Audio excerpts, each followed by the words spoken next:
Bienvenue dans Ego, un podcast qui invite à dépasser ce dernier pour aller plus loin et adresser à celles et ceux qui veulent évoluer dans l'esprit autant que dans le corps. Dans l'épisode du jour, je ne suis pas tout seul, je suis avec Vincent. Ça va Vincent? Très bien, très bien. Nickel. Donc Vincent, on va commencer tout simplement directement. Je te laisse te présenter naturellement, sans rentrer dans les détails, mais je te laisse te présenter. Ok, alors moi je suis Vincent Brigand, je suis ostéopathe et directeur du centre BIAPI sur Plougastel d'Aoulas, près de Brest. Ça fait 18 ans que je suis ostéopathe et ça fait déjà 6 ans que j'ai créé le centre qui accompagne les patients et les sportifs amateurs ou haut niveau en fonction de leur projet. Ok, très bien. Pourquoi déjà BIAPI? Pourquoi? BIAPI en fait c'est le B de être, A action, P posture et I innovation. Ok. C'est un petit peu tout le cheminement qu'on est censé faire lorsqu'on est pris en charge ici. Donc au tout départ, moi je suis thérapeute, je prends les gens pour les soigner. Donc la plupart du temps, les gens ont des problèmes souvent de douleur. C'est le mot qu'on entend le plus dans la journée. J'ai mal à un endroit, j'ai mal à un autre et surtout ça m'empêche de faire ce que je veux faire. Donc ça peut être des objectifs aussi simples que de marcher au quotidien, comme de faire leur travail, comme aussi atteindre leurs objectifs sportifs.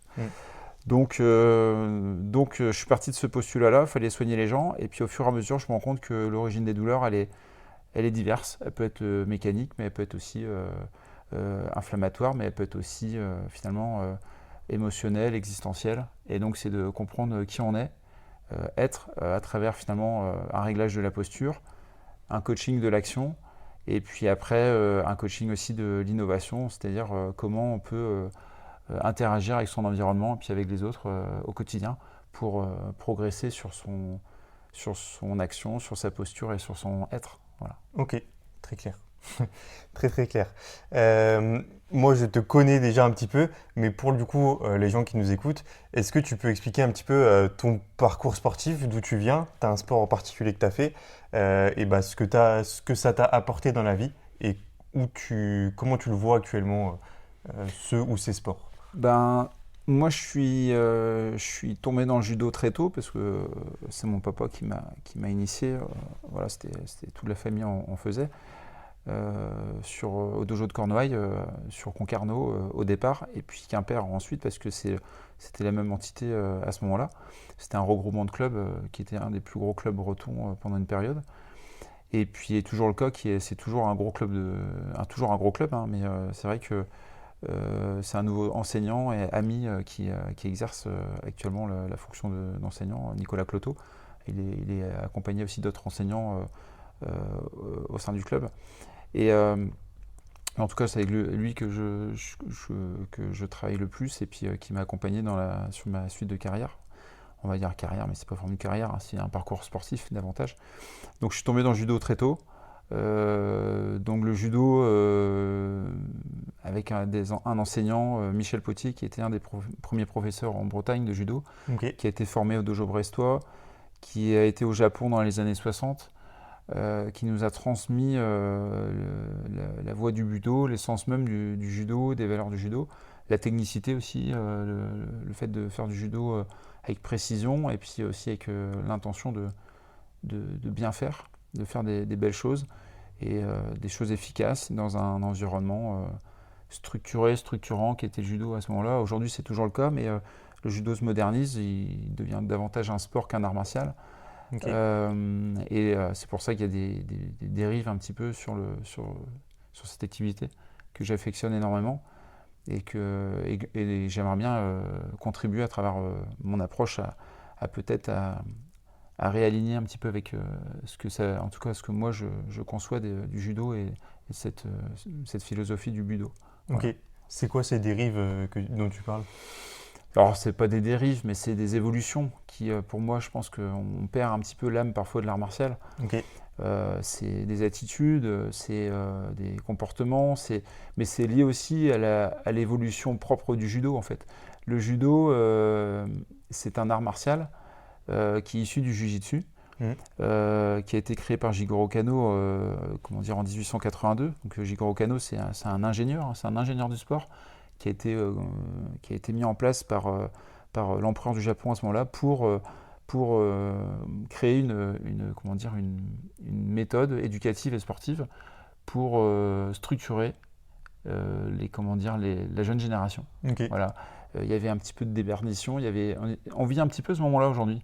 C'est marrant parce que aujourd'hui les jeunes sont un peu en perte de repères, que ce soit éducative. Au niveau sportif, effectivement, ils s'entraînent soit beaucoup, soit pas du tout. Mais ils n'ont pas forcément de but dans cette recherche-là, j'ai l'impression. Alors que l'idée, c'est d'avoir un but, de s'améliorer personnellement pour peut-être apporter une petite pièce, une petite part, en tout cas, à l'édifice qu'est notre société. Et aujourd'hui, je trouve que c'est encore plus parlant. Et c'est marrant, cette dérive, elle va un petit peu, cette évolution du judo, on est parti sur un judo très axé sur la performance, mais la performance finalement de compétition.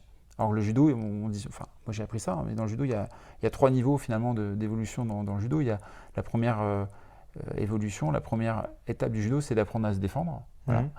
Bon, après, apprendre à se défendre, ça prend des techniques de self-défense finalement, dans le judo, que le judo propose. Après, il y a une évolution qui va être plutôt physique et mentale. Donc on va beaucoup répéter, on va beaucoup travailler, donc c'est des entraînements de plus en plus durs et exigeants. Donc c'est le niveau 2 du judo, quoi. Et le niveau 1, c'est la transmission. Donc la transmission Niveau 3, du coup. Niveau 3, pardon. Ouais. Niveau 3, c'est la transmission qu'on a, naturellement, qu'on va pouvoir faire sur quelqu'un qui est moins gradé ou qui connaît moins. C'est une transmission, c'est ce partage. Et c'est ce qu'on doit aussi peut-être faire.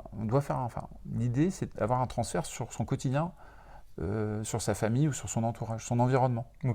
Donc le judoka, c'est le judoka ou la judokate, c'est le chef de la maison.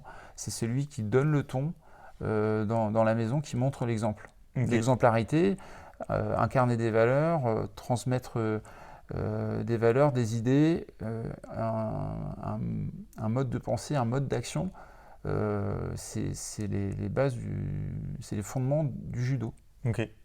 Ouais, donc c'est pas un sport à proprement parler, c'est plus qu'un sport à proprement parler. C'est une manière de vivre, c'est un art martial, c'est un art de vivre.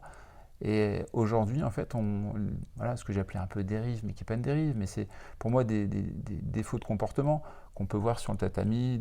Bien sûr, souvent les grands champions expriment leur joie, etc. Mais il faut voir qu'ils ont une responsabilité aussi, celle d'être exemplaires. Il y en a qui expriment leur joie de manière spontanée, qui signent, etc. C'est super. Un enfant, je ne sais pas s'il a la maturité pour comprendre tout ça. Parce que le respect, on parle souvent de code moral ou d'attitude dans le judo, mais de prospérité mutuelle et de la bonne utilisation de l'énergie. Tout ça, on le voit par exemple quand quelqu'un va signer une victoire et qu'il va y avoir un peu de débordement. Il y a le respect dans la gagne, mais il y a aussi le respect dans la défaite.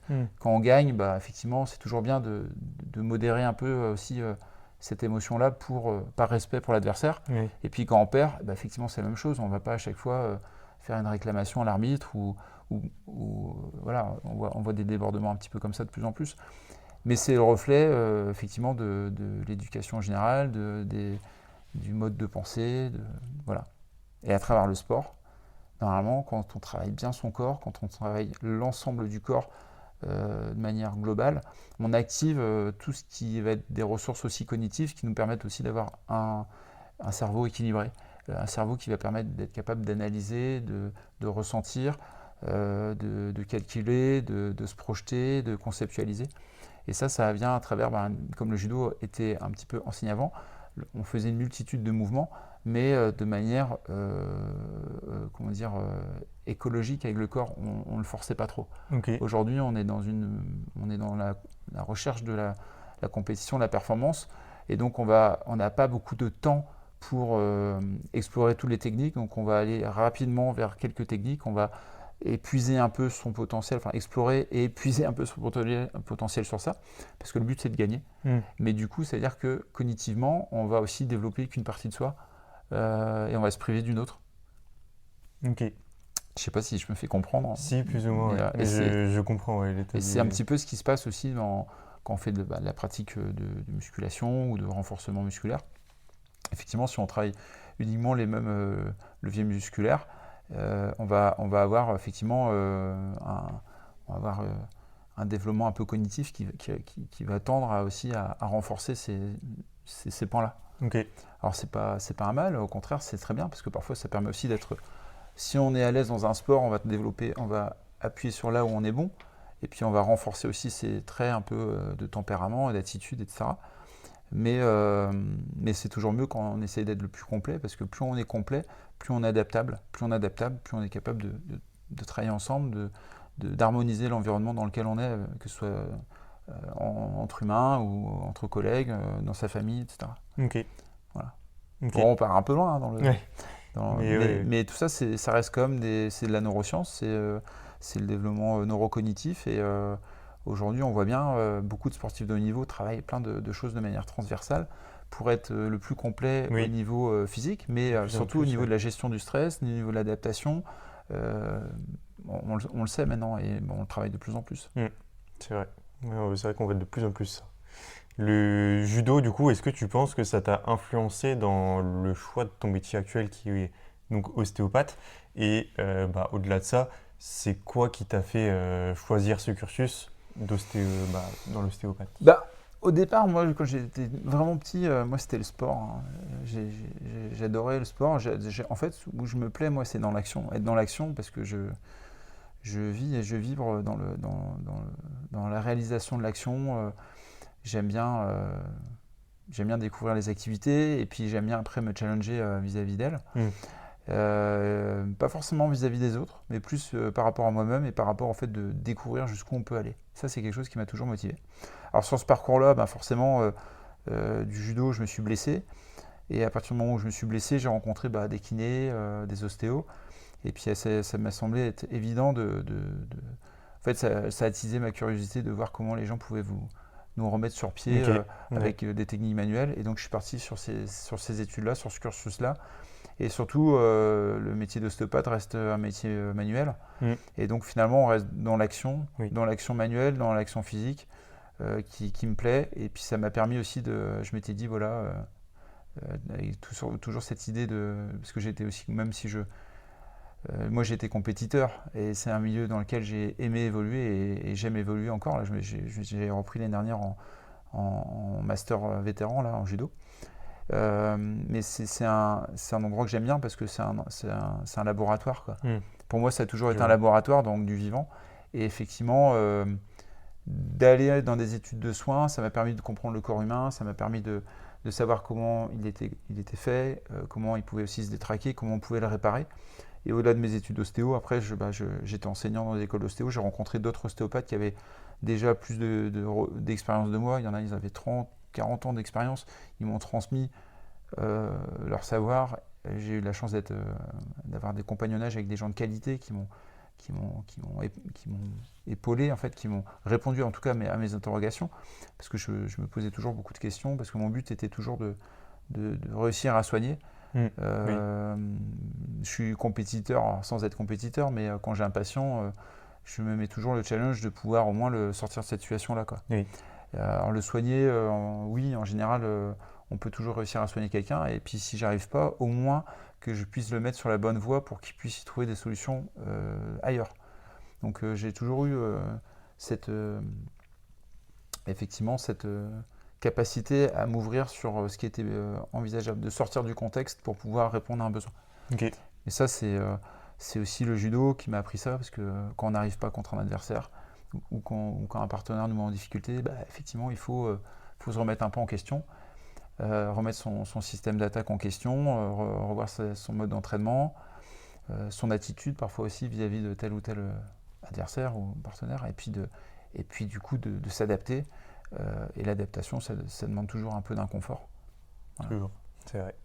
Et est-ce que tu peux expliquer dans le global, vraiment dans le macro, c'est quoi les étapes, le parcours pour devenir ostéopathe, si quelqu'un qui nous écoute veut Oui. devenir ostéopathe, et en plus des conseils que tu aimerais donner avec le recul que tu as. Oui, alors j'ai envie de dire qu'aujourd'hui, pour être ostéopathe, bon, la première des choses, je pense qu'il faut avoir une part d'empathie assez importante parce que, en fait, c'est un métier qui va s'inscrire comme dans la durée. Aujourd'hui, je vois beaucoup de jeunes qui changent un petit peu de métier rapidement. Mm.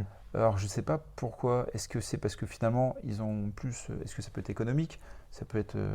C'est parce que finalement, ils se rendent compte que c'est difficile de s'occuper des personnes? Ou est-ce que c'est le fait qu'effectivement, c'est un métier qui demande une exigence technique et pratique? Et donc, je vois effectivement qu'il y a beaucoup de gens qui se lancent dans le métier et puis qui abandonnent. Et j'ai été enseignant pendant quelques années, mais ça fait déjà plusieurs années que j'ai arrêté.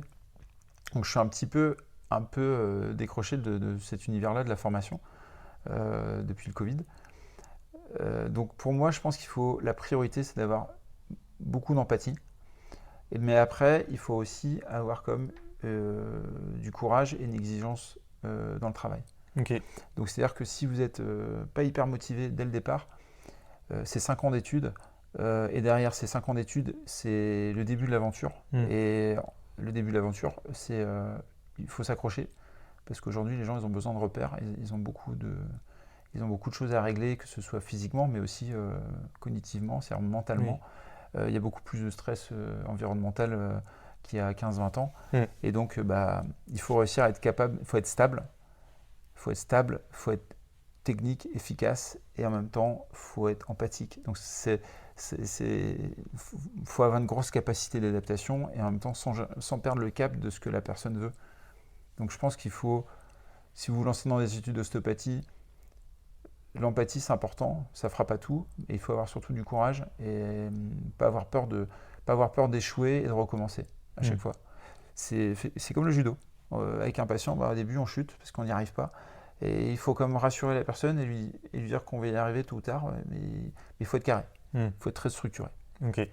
Faut avoir des process au départ, et puis au fur et à mesure des expériences et de votre pratique, vous allez modifier votre process. Au début, c'est un process plutôt scolaire, et puis au fur et à mesure, vous allez vous approprier votre process, mais jamais oublier qu'il y a quand même des grandes clés, il y a des choses vraiment qu'on ne peut pas passer à côté de certaines choses. On pose la question au patient, enfin on l'accueille, on lui pose des questions, on l'écoute, on prend le temps d'observer, on prend le temps de le soigner. On prend le temps de prendre des nouvelles, on prend le temps de le reprendre si ça ne fonctionne pas, toujours en se mettant en cause. Le patient, quand il vient avec quelque chose qui n'a pas été, c'est qu'il y a forcément quelque chose que vous n'avez pas fait correctement. Il ne faut jamais remettre en question le patient dans un premier temps. Il faut toujours réussir à se mettre à la place de celui qui a peut-être pas donné ce qui était nécessaire, donc soit sur la séance, soit dans le conseil. Oui. Il a manqué sûrement quelque chose, donc toujours être effectivement très pro, très carré. Ok. Mais ça s'apprend aussi. Oui, donc avec l'expérience, ça s'apprend, et il faut avoir des enseignants qui soient de cette trempe-là aussi. Donc il y en a quelques-uns qui sont dans les écoles d'ostéopathie, et ça c'est bien.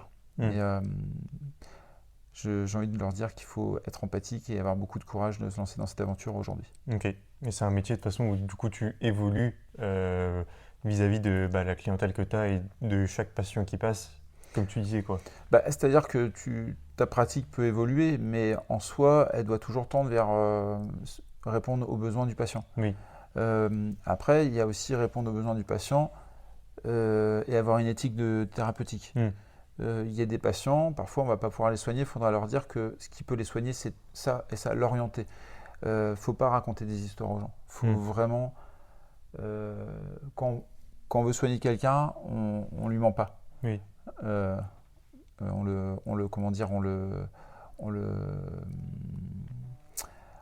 dire, je suis désolé.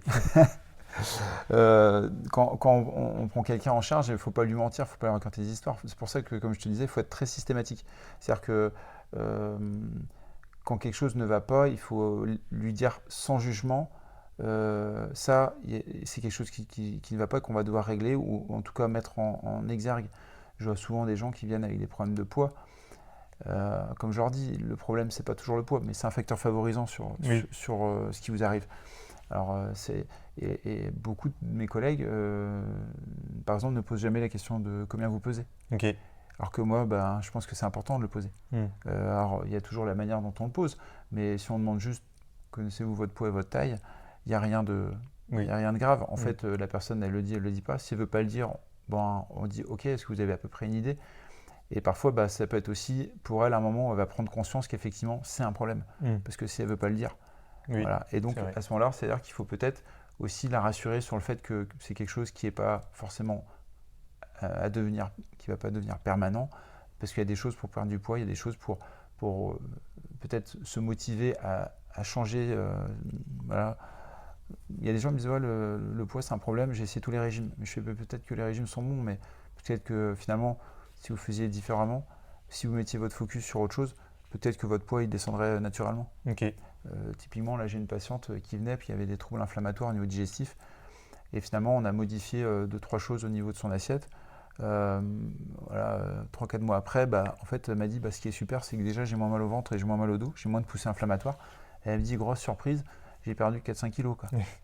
Et en fait, finalement, elle faisait beaucoup d'activités par rapport à ce poids-là qu'elle n'avait pas à perdre. Et puis à partir du moment où elle a compris que finalement, il fallait peut-être s'axer sur un équilibre de l'assiette, et puis certaines techniques respiratoires, et puis certaines approches du sport, et ben finalement, elle n'a pas fait plus d'efforts qu'avant en sport. Elle a fait juste différemment sur son assiette. Elle l'a surtout équilibré. Elle ne s'est pas privée plus que ça, mais elle a mis plus de légumes. Elle a mis moins de certaines choses. Sur les féculents, elle est partie sur des féculents qui étaient moins transformés. Plus du Oui. quinoa, plus du riz complet, plutôt que des pâtes ou d'autres Mm. féculents qui étaient pas forcément adaptés. Et ben, l'inflammation a diminué, moins de douleur, perte de poids. Elle se sent plus à l'aise pour faire son sport, donc elle en fait un petit peu plus du coup depuis peu. Elle fait surtout principalement du vélo elliptique, des choses comme ça. Ok. Ok, ça marche. Et sur du coup, le parcours d'études en lui-même, c'est très rapidement, hein, mais par où tu passes et vers où tu vas? Alors il y a plusieurs manières d'être ostéopathe. Moi, mon parcours, c'est un post-bac, c'est-à-dire que on passait à ce moment-là en entretien dans une école, et puis après on rentrait sur un cursus. Nous à l'époque c'était 6 ans. Ok. Ça a été ramené ensuite à 3, puis 4, puis 5 ans, d'accord? Parce qu'il y a une reconnaissance du métier en 2007, Oui. enfin Ouais. 2002 reconnaissance du métier, légifération des études et de la pratique d'ostéopathe en 2007 et 2013, reconnaissance aussi de certaines écoles Mm. et institutions. Mais voilà, donc ça c'est post-bac, un entretien, et puis après on rentre dans un cursus de 5 ans.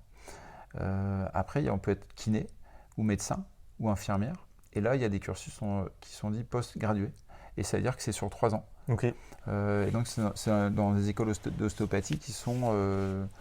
Alors, avant, les écoles d'ostéopathie faisaient les temps complets comme moi et les temps partiels, on appelait ça. Et maintenant, je crois, peut-être je me trompe, mais je crois que maintenant, vraiment, les écoles temps complet font uniquement les temps complets. Et il y a des écoles spécifiquement pour les kinés ou les médecins et qui font que du post-gradué. Et Ok. eux, ils ont des formations de 3-4 jours tous les mois pendant 3 ans. Donc c'est assez dense aussi. Voilà. Ok. Ouais, je vois. Donc après, euh, il y a des gens qui vont vouloir comparer lesquels sont mieux. J'ai envie de dire que ça dépend vraiment de votre implication dans vos études. Ok. On peut faire du temps partiel comme les kinés et être hyper impliqué. Dès qu'on rentre de la formation, on travaille sur ses patients. On se cultive du monde ostéopathique et puis de la thérapie en soi, une thérapie manuelle et de son métier de soignant. Et puis là, bah, on peut être très bon. Et puis on peut être un temps complet et qui ne fait rien pendant 5 ans. Mm. On a le diplôme et puis à la sortie, on n'est pas hyper efficace. Mais on peut être aussi un temps complet, hyper investi, on s'entraîne tout le temps. Et puis à la fin, voilà, Ok. on est au top. Et puis finalement, ça dépend vraiment de votre engagement sur vos études. Ok. Ouais, donc quelqu'un de motivé, engagé, qui est courageux et qui a envie d'aider les autres, mon avis, il n'y a aucun souci, ça va fonctionner. Et on peut parler de beaucoup de gens qui s'installent, mais je pense que quand vous avez ces qualités-là, ça peut être un peu dur au départ, mais si vous y accrochez, ça peut le faire. Ok. Très bien. Voilà, à Oui, vous de sortir de votre zone de confort. c'est ça. C'est le but. C'est toujours la même chose. Et oui.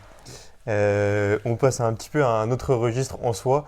Avant de rentrer dans le vif du sujet, est-ce que tu peux enfin, exposer un petit peu tes records personnels en termes de sport principalement, donc que ce soit des titres en judo, que ce soit sinon de l'apnée, des temps, des durées en bain froid, vu que ça on va y venir juste après.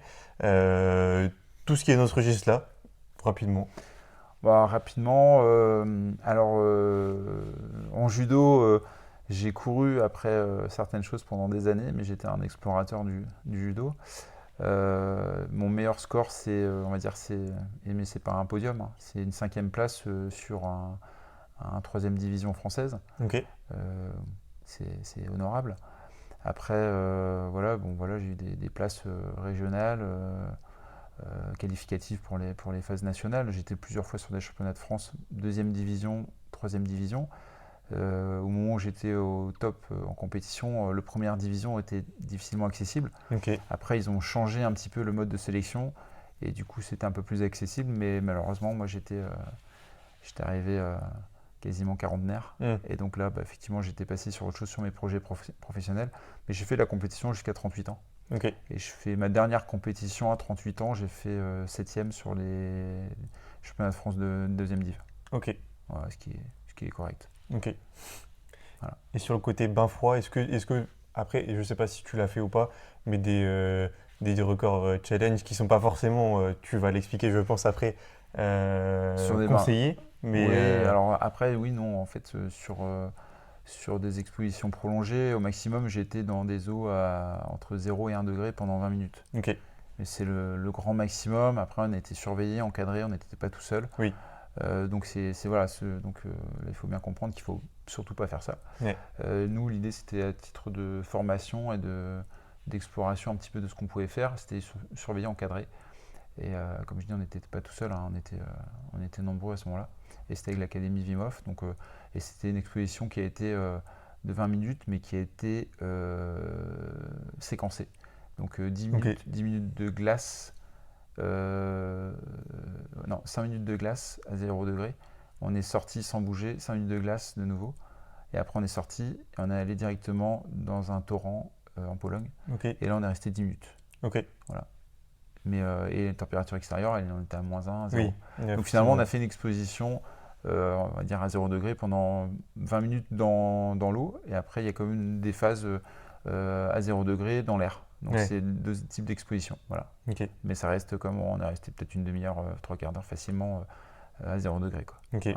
Et le plus, même si je pense qu'en soi, oui, j'ai la réponse, entre autres, mais le plus dur entre du coup être dans l'eau, les phases où tu es en sortie et les phases où tu es dans le torrent, est-ce que tu as une échelle de difficulté sur chacun ou que tu sais situer plus ou moins?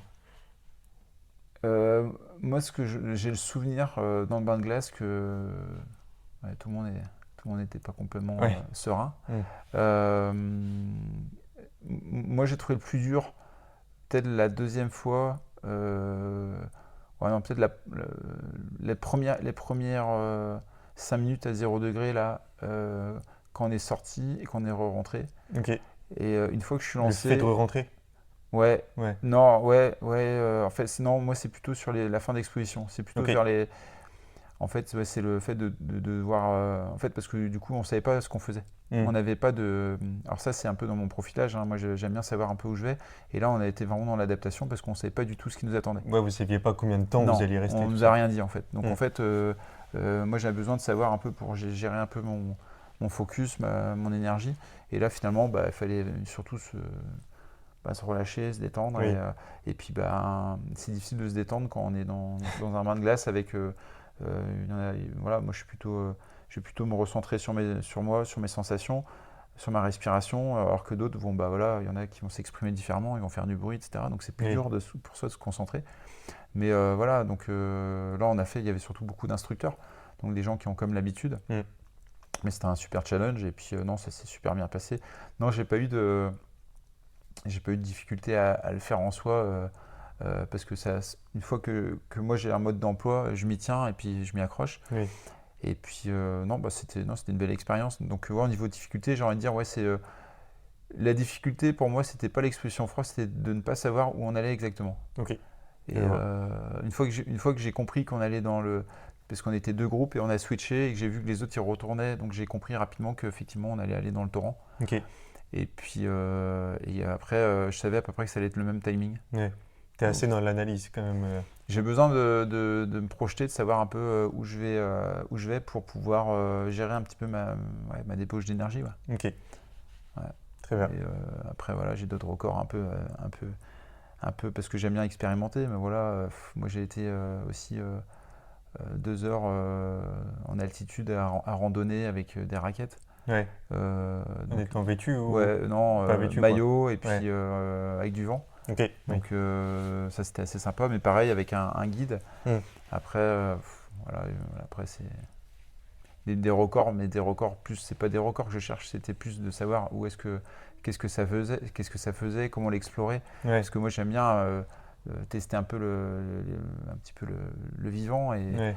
et, S'approcher des limites voilà, sans. s'approcher des limites, les explorer sans forcément non plus prendre de risques. Oui. Parce que voilà, après il faut la prise de risque, ça se calcule. Ouais. Et c'est là où aujourd'hui aussi beaucoup de gens, effectivement, ils prennent trop de risques parfois pour moi, je pense. Hmm. Ils mettent en danger, ils se mettent en danger, ils mettent en danger d'autres personnes. Oui. Donc c'est, voilà, tu as fait des formations avec moi, hein. À chaque fois j'ai un discours un peu prévenant Ouais. sur attention, vous pouvez le faire jusqu'à un certain seuil. Après, attention, voilà, l'exposition au froid, par exemple, au-delà de 25 degrés à 0,1 degré, si vous n'êtes pas vraiment entraîné pendant des semaines, enfin des mois et des années, on va dire, et que vous n'avez pas une maîtrise complète de cette approche-là, vous pouvez vite rentrer dans un mode d'hypothermie et puis avoir des problèmes soit de réchauffer, voilà, soit après cardiaque, hein, ça peut détraquer votre pile cardiaque, tout ça. Donc il faut faire vachement gaffe. Voilà, c'est des outils qui sont intéressants et naturels, mais en même temps qui sont très challengeants pour le corps et qu'il faut manier avec des pincettes. D'où l'intérêt de se former avec des personnes qui ont des connaissances à ce sujet. Et malgré tout, comme je dis toujours, même si vous êtes formé avec quelqu'un qui se dit être compétent, la confiance n'exclut pas le contrôle. C'est vrai. Allez chercher les infos, allez recouper les infos, poser des questions. Moi, sur les formations, ça ne me dérange pas qu'il y ait des gens qui me bousculent un peu sur ce que je connais, parce que je ne connais pas tout. Et du coup, je vais chercher, essayer de trouver, et parfois je peux me rendre compte que peut-être que ce que j'ai dit, c'était pas complètement vrai, ou en tout cas, je ne l'ai pas exprimé suffisamment clairement pour que la personne soit complètement ait compris vraiment ce qu'on attend de telle ou telle approche. Ouais. Ouais, pour toi qui nous écoutes et qui aimerait peut-être à la fin de ce podcast, vu qu'on va parler énormément de bain froid, d'exposition au froid, de techniques de respiration, tout ça, expérimenter soi-même, comme le dit Vincent, c'est important de le faire dans un cadre, dans un bon cadre. Et surtout, moi, personnellement, j'ai fait l'erreur. Ça fait déjà quelques années que je fais des bains froids. Mais en parlant de record, tout ça, moi, j'avais fait une fois, j'ai un bain froid chez moi, mais qui n'est pas électrique et sans glaçon. Donc, en gros, ça descend pas en dessous de 7 degrés, même en hiver. Et j'ai fait l'expérience qui est pas intelligente, hein, avec du recul, hein, honnêtement, de rester le plus longtemps possible dedans. Et donc j'étais resté 28 minutes, je crois, à 7 degrés. Forcément, après je suis sorti, j'étais en hypothermie. Et c'est la seule fois de ma vie où j'ai vécu du coup, cette expérience d'hypothermie. Mais c'est là que on se rend compte que ce que tu dis, c'est totalement vrai, de vraiment se former et se faire former plutôt encore plus pour justement éviter ces risques. Et moi, c'est vrai qu'avec du recul comme ça, je me reconnais dans ce que tu dis. Ça, c'est. On fait tous ces expériences. Après, c'est pareil. Moi, je suis le premier à avoir fait des erreurs, hein. Moi, je vais nager en mer. Je vais nager en mer l'hiver. Et voilà, donc déjà, il y a une partie, au tout départ, je le faisais sans bouée. Alors, il n'y avait pas beaucoup à ce moment-là, à cette période-là. Ça existait pas beaucoup dans le commerce non plus. Oui, aussi, ouais. Donc c'était avant 2020, voilà, donc je nageais et puis voilà, et puis parfois je nageais pas le long de la plage, j'avais tendance à m'éloigner. Et puis une fois, effectivement, j'ai eu le froid qui est rentré, j'ai eu moins de contrôle et j'ai commencé à avoir un petit peu peur. Et je le dis souvent sur les formations, voilà, mettez toutes les conditions. Toutes les conditions pour éviter l'accident. Une bouée, être souvent accompagné, c'est bien. Être à deux pour se baigner, c'est toujours mieux. Et puis à la limite, quand vous êtes seul, demandez à votre conjoint ou à un copain ou à de la famille de rester à proximité ou tout au moins de leur dire que vous êtes à tel endroit. Et ça permet effectivement parfois d'éviter certaines situations complexes. C'est sûr. Est-ce que tu peux nous expliquer un petit peu la journée type de Vincent, en comprenant un petit peu aussi ton quotidien, donc tes habitudes, par exemple, ça va être ta fréquence de bain froid, tes habitudes de respiration, est-ce que tu le fais tous les jours, est-ce que tu le fais souvent, tout ça. un petit peu dans le global, une journée type, mais également ta routine dans la vie de tous les jours. Ouais, alors du coup, ma journée type actuellement, bah, souvent je me lève. Donc voilà, ce qu'il faut comprendre, c'est que j'ai une vie de famille. Oui. Donc j'ai ma femme qui travaille sur une clinique médicale, donc elle se lève plus tôt, elle part un peu plus tôt, donc après moi donc je me réveille en même temps qu'elle à peu près, ou parfois un peu plus tôt. Si je me réveille avant elle, enfin en général je vais faire ma respiration directe. Je vais Ok. faire une technique respiratoire, soit de la méditation, soit de la respiration, donc ça me prend entre 20 minutes et une demi-heure. Mhm. C'est un choix, c'est un temps que je m'accorde. Le temps c'est quelque chose de précieux, on se rend pas compte, mais les gens me disent j'ai pas le temps. Ben, si on a toujours le temps, mais c'est une question Mhm. d'organisation Mhm. et de choix. Ouais, c'est clair. Donc en fait, moi je prends ce temps-là pour faire ma respiration. Alors pourquoi je fais cette respiration-là, c'est important de le dire aussi, c'est que moi j'ai fait pas mal de poussées inflammatoires. Mhm. J'ai un terrain inflammatoire et c'est ce qui m'a un peu limité parfois dans certaines progressions sportives et qui m'a vraiment handicapé à une période de ma vie. Et effectivement, j'ai appris des techniques qui sont des techniques anti-inflammatoires et des pratiques anti-inflammatoires que je mets en place de manière effectivement quotidienne, pas quotidienne, mais au moins hebdomadaire. Mhm. Donc la respiration en fait partie. Donc c'est des respirations de type de la respiration de la méthode Wim Hof, où je fais plusieurs cycles, entre 3 et 4. L'idée, c'est pas de faire un maximum de ventilation ou d'apnée sur cette technique-là, mais c'est de pratiquer assez régulièrement.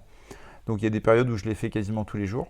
Et maintenant, j'ai un rythme de, on va dire, 2, 3 fois par semaine. Ok. Et ça me convient bien. En fait, il n'y a pas de protocole vraiment type. L'idée, c'est de comprendre des outils pour pouvoir les appliquer après à vous-même. Mhm. Chacun a sa vie, chacun ses contraintes et chacun son niveau finalement d'organisation. Et donc, il faut réussir à l'intégrer dedans. Oui. Donc, moi, je respire. C'est le matin, avant le petit-déj, à jeun.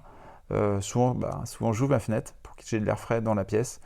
Hop, soit j'ai un tapis de sol, je me mets sur un tapis de sol, soit je reste dans mon lit. Je peux le faire assis ou allongé, ça dépend de ce que je vais chercher. Si c'est plutôt allongé, c'est pour chercher plus une détente maximum et voilà, d'être vraiment relâché avant même de commencer ma journée. Si par contre je sens que je suis un petit peu en manque d'énergie, je vais me mettre plutôt assis et puis en tailleur et je vais ventiler. Donc Ok. ça va dépendre un petit peu de ce que je vais rechercher. Après, je mets le petit-déj, je prépare le petit-déj à toute la famille. Je prends mon petit-déj en famille, je m'occupe de mes enfants. Je dépose ma fille à l'école. Mon fils est autonome, il a 15 ans.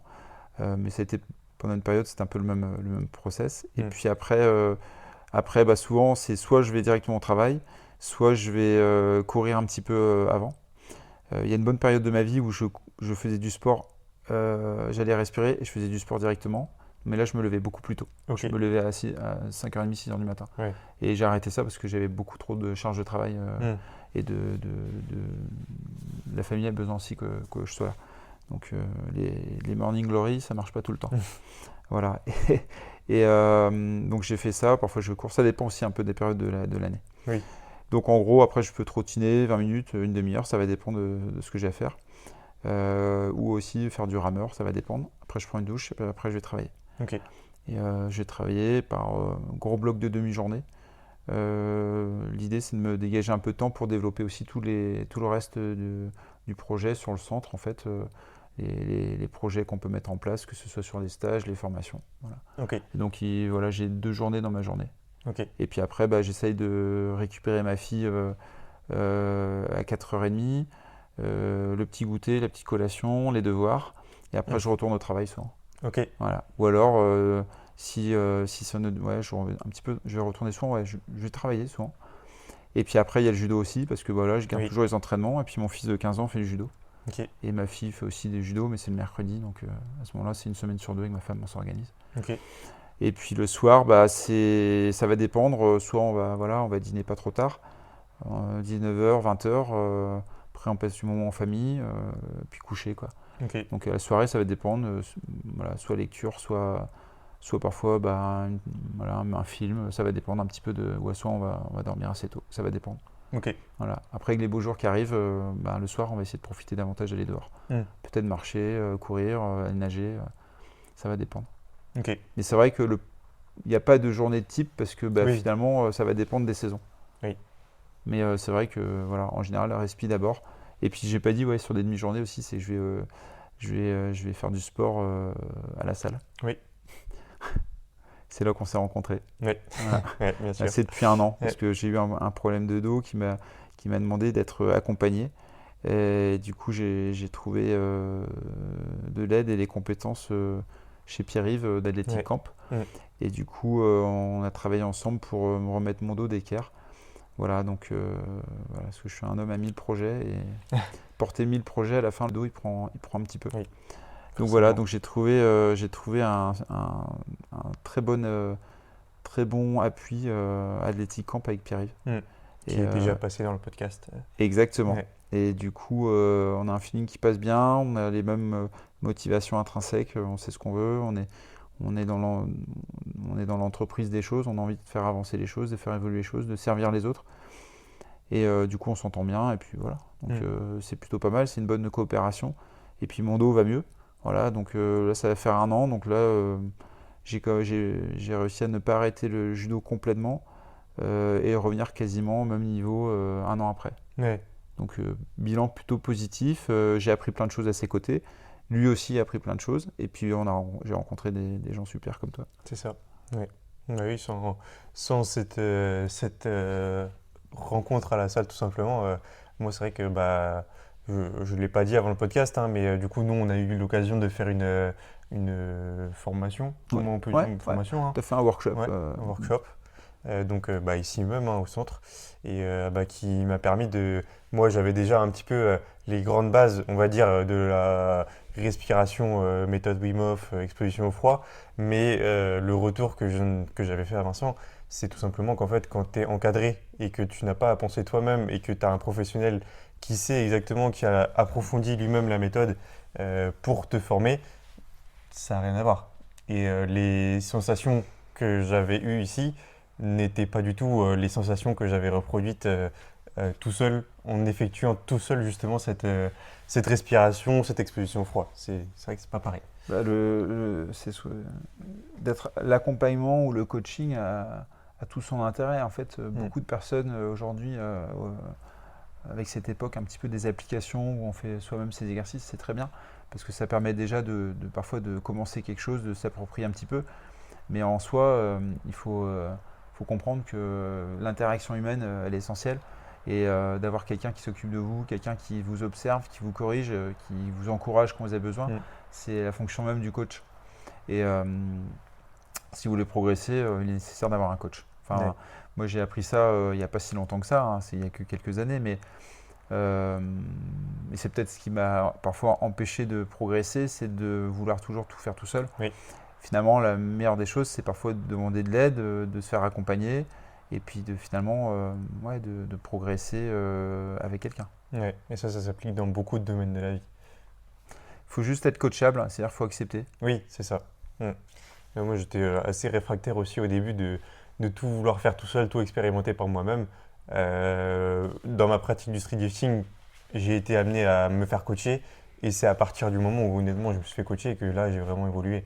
C'est là qu'on a vraiment appris des bases et c'est...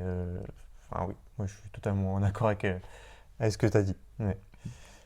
Est-ce que tu peux nous expliquer à celui qui nous écoute ce que c'est la méthode Wim Hof, d'où ça vient, pourquoi tu as voulu faire ça, même si du coup tu l'as un petit peu expliqué avec ton passé, mais si tu peux revenir dessus et bah, expliquer ce que c'est, par où tu passes pour devenir justement instructeur Wim Hof, mais déjà ce que c'est la méthode en soi. Alors, la méthode Wim Hof, Wim Hof, c'est un Hollandais qui a développé cette approche-là. Donc, c'est un Hollandais qui est recordman du monde de plusieurs exploits, que ce soit d'exposition au froid, que ce soit de l'apnée sous la glace, que ce soit l'ascension de l'Everest Mm. sans oxygène ou du Kilimanjaro aussi sans oxygène. Voilà. Il a battu 26 records au Guinness Book. C'est quelqu'un que moi j'ai découvert à travers effectivement ce problème d'inflammation que j'ai dû gérer et que finalement j'ai compris que sa méthode allait aussi potentiellement m'aider à performer et puis à faire d'autres choses, hein. Et donc c'est une méthode qui a 3 piliers qui sont la respiration, l'exposition au froid et le mindset, Oui. le mental. Et du coup, lui, il s'est inspiré de la méthode Tumo, du yoga Tumo, qui est le yoga du froid, c'est un yoga qui se pratique effectivement dans la neige, avec les moines tibétains. Donc, certains moines tibétains se recouvraient de linge trempé et devaient rester s'exposer dans le froid, et ils ne devaient sortir de leur méditation qu'une fois que le linge était sec. Ok. Et donc, il y avait un monsieur avant Wim Hof qui enseignait ça en France, qui est décédé il n'y a pas si longtemps que ça, il y a peut-être 3 ans ou 4 ans, à l'âge de 94 ans, c'était monsieur Maurice Daubard, et qui a importé cette approche-là en France, et qui a été érigé à titre de moine tibétain. Il avait refusé ce titre pendant de longues années, il a accepté à la fin, après 90 ans je crois, et son fils a repris aussi cette formation-là. Ok. Et donc ça se passe dans les Alpes, je crois, ou dans le sud-est de la France, dans les Alpes du Sud, je ne sais plus où c'est exactement, mais en tout cas vous pouvez trouver ça facilement, Maurice Daubard. Et donc Wim Hof, il s'est intéressé de cette pratique-là, mais il l'a popularisée en la simplifiant. Il s'est surtout concentré sur un type de respiration au départ, puis après il en a proposé 2-3 autres. Et après l'exposition au froid, il a mis un process en place avec des étapes à respecter. Et puis au niveau de l'état d'esprit, il a aussi donné des consignes un petit peu de coach, dans quel état d'esprit on devait se mettre, etc. Et l'idée, c'est que ces 3 piliers s'auto-alimentent au fur et à mesure, et ce qui fait progresser. Voilà. Donc l'exposition au froid, elle a plusieurs avantages, hein, que ce soit au niveau de la récupération, au niveau de la gestion du stress, au niveau de la perte de poids. En fait, c'est parce que ça joue sur plusieurs leviers physiologiques. Il y a le cardiovasculaire, il y a l'endocrinien, il y a même au niveau immunitaire, ça mitige les inflammations. Moi, c'est ce qui m'avait beaucoup intéressé par rapport aux troubles que j'avais, et que j'ai réussi à soigner comme ça. Et c'est pour ça qu'au bout d'un moment, j'ai voulu me former pour pouvoir le proposer aussi à mes patients. Voilà, donc j'ai accompagné une multitude de patients, hein, depuis 2021, je suis à plus de 500 personnes formées. Ah oui. Donc c'est plutôt pas mal. Je suis assez content, en sachant que je suis tout seul sur la structure à le proposer, et puis que je suis ostéopathe, on va dire, la majorité de mon temps. Et donc c'est un de mes outils thérapeutiques. Voilà, donc ça me permet d'aider les gens qui sont sur des poussées inflammatoires ou des gestions du stress, qui sont à l'origine parfois de leur douleur. Donc même si on a fait le travail mécaniquement, c'est une méthode d'entraînement qui leur permet d'aller mieux. Ouais, qui n'est pas très exigeante finalement. Ça ne demande pas de matériel, parce que la respiration, on peut le faire chez soi.